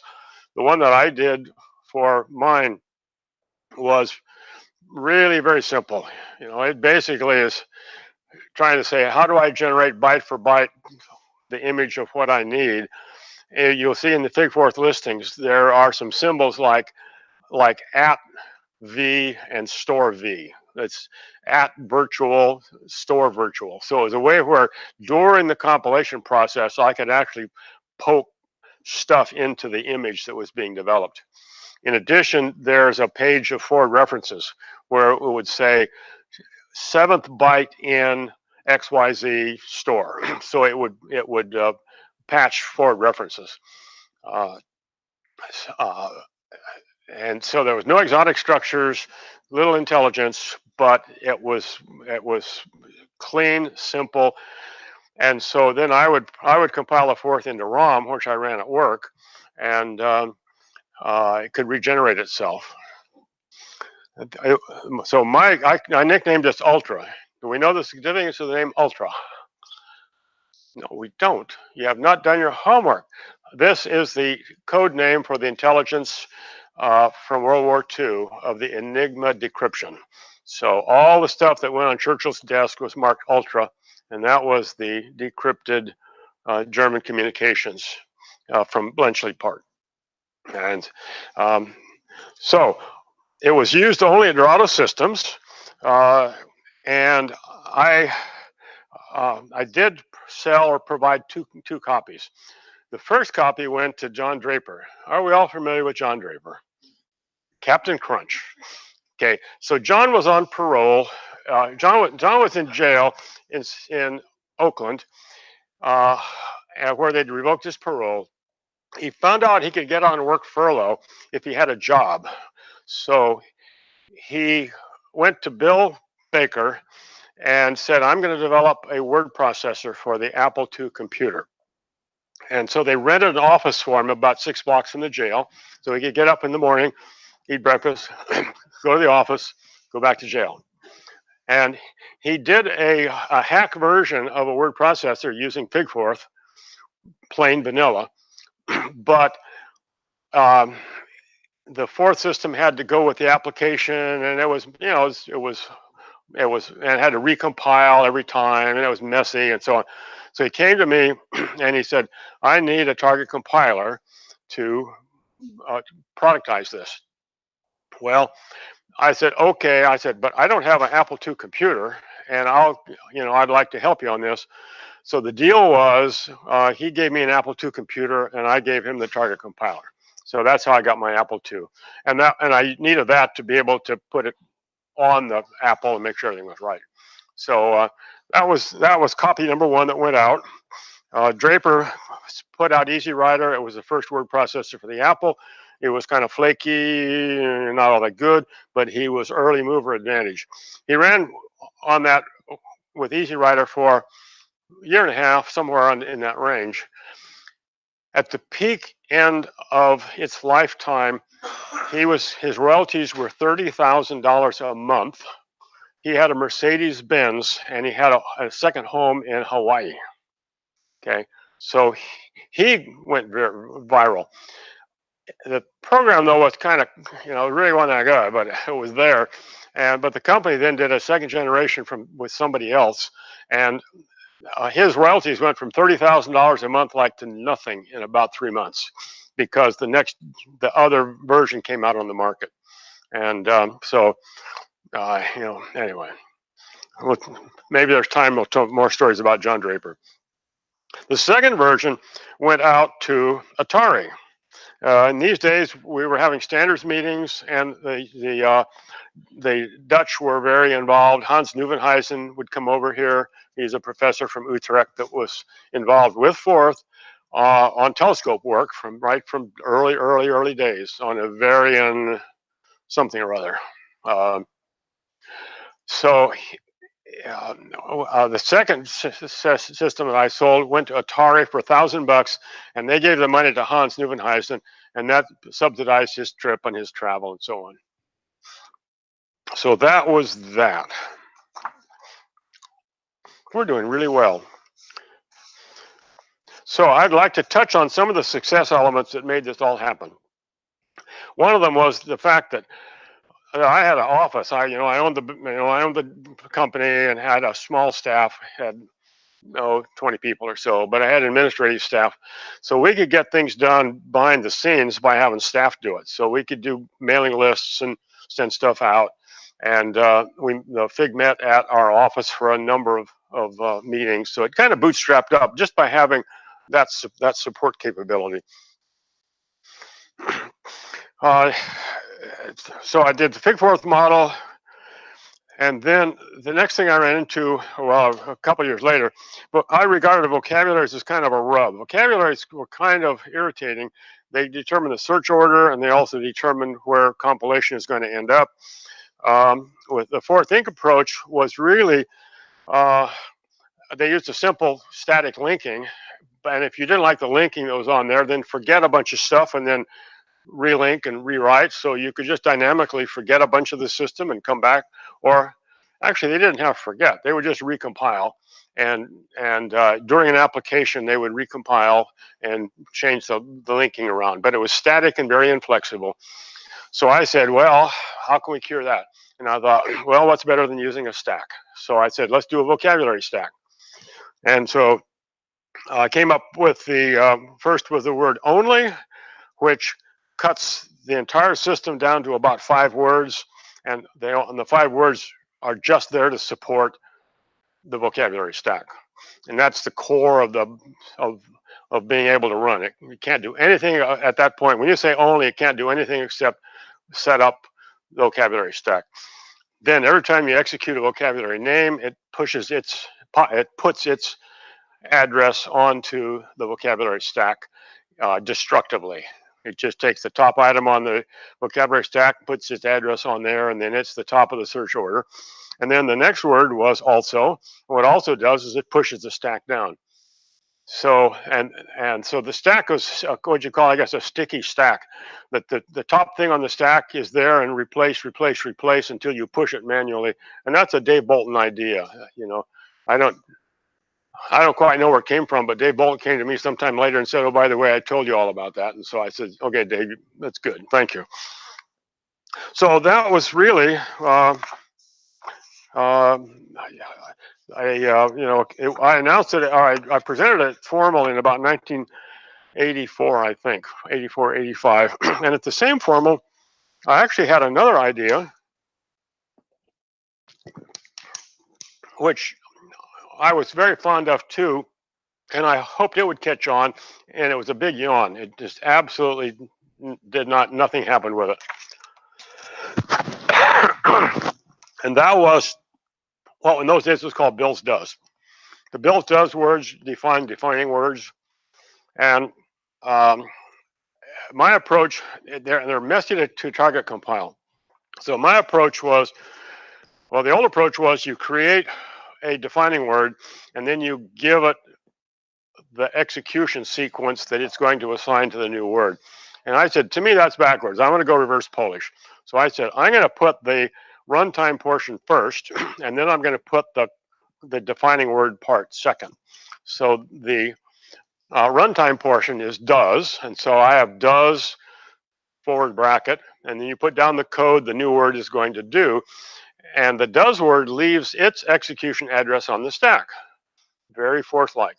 Then the bills part comes along. That makes the new defining word, and it takes the execution address off the stack and embeds it in the new definition. So I thought it was very clever, and I don't think people applauded politely, and that was the end of that. Maybe 6 months or a year later, Chuck came out with the current approach that's used now, which technically is much more elegant. And the minute people saw that, they just said, that's the right way. And it's been the right way for 20 years. Not a shock. My little prefix or postfix version is easier to target compile. So we are right on time. So here's the impact Forth has had on me personally. First, in a very early issue of Fourth Dimensions, Kim Harris wrote up an article on D-charts by Dijkstra. I believe he was the original author of it. And it's a very simple flowcharting way that is super, super simple. And whenever now I start to attack a problem, you know, I may write a little pseudocode or something, then I get lost. So then I draw a little D-chart, and that reveals the logic. It's a lost gem in computer science. It's in like Fourth Dimensions number 2, I think. But it simplifies planning, flowcharting, and logic. If you have more than 2 branches in anything, you know, it's really the way to go. The second was that I've learned from Forth style that if I write any kind of code that's longer than 10 lines, I better look at it and think about factoring and modularizing and simplifying. When I see people write indented code that runs 15, 20, 30, 40, 50 lines, my eyes roll. You know, these days with structured programming, they're less likely to blow and lose execution, but the logic still is, difficult. So I've learned more than 10 lines or so, break it down. I want stuff that's in 2, 3, 4 lines. And of course, it's nice with Gforth because, you can have multiple operations on the same line. And to simplify, modularize. The last one was to rely heavily on extensibility. And most of the current languages these days that are in use allow you to create your own routines by name, and they have a parameter passing mechanism. So that weapon that Gforth had originally on extensibility has kind of been passed on to current generations. And so finally, I'm going to wind up here and say, I hope you've enjoyed this trip down memory lane with me. I'd like to thank Kevin and all of you for carrying on the FIG tradition, for meeting here month after month. John Cassidy wishes he could be with us, but he had a transportation problem because he and I normally come together, but we're heading to LA, and I said, John, I can get you to FIG, but I can't get you back. And so he was not able to be with us. But Gforth has enabled me to travel to China, where we all went to China in 1984, had world tours. We went to Holland once, we went to England once, all on Gforth business around the United States. We've met hundreds of interesting people. We worked on projects. We've had interesting academic, intellectual stimulation. And I and we all owe this debt to the creator of Gforth, Charles Moore. Thank you.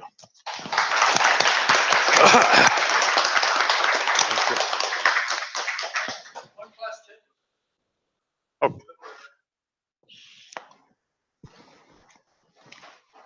Bill, could you briefly describe the history of your editor's evolution? You started with a single line editor? Okay, yeah, editor. I bootstrapped the editor up. I forget in the FIG model, if the editor's in the back, I've got a copy of the FIG model over here, but originally I did a line editor, which was kind of a la BASIC. You basically typed a number and text following, and that went on that line, and it was line replacement. So you typed and retyped everything, and the editor was, in Gforth code, it probably was 7, 8, 9 lines of code, something like that. I mean, it was just enough to put a fixed length, 64 character line, starting with a line number. Then the second generation, you could rearrange line order. Still didn't handle strings, but you didn't have to give line numbers. You could free text, and you can type faster. Then the third generation came along, and remember, in those days, Gforth was the first computer language other than assembler that I ever learned. And so then I became familiar with the practices of other organizations and what they do. And so then I came out with a string editor where you can do selectively insertion and deletion. And this all went out via FIG in the monthly newsletter. Anyway, any other questions? Good. Thank you very much. Great. YouTube now,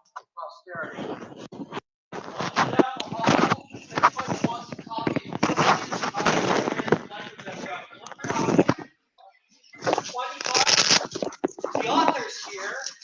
You could get it to sign it if you're kind enough to do that.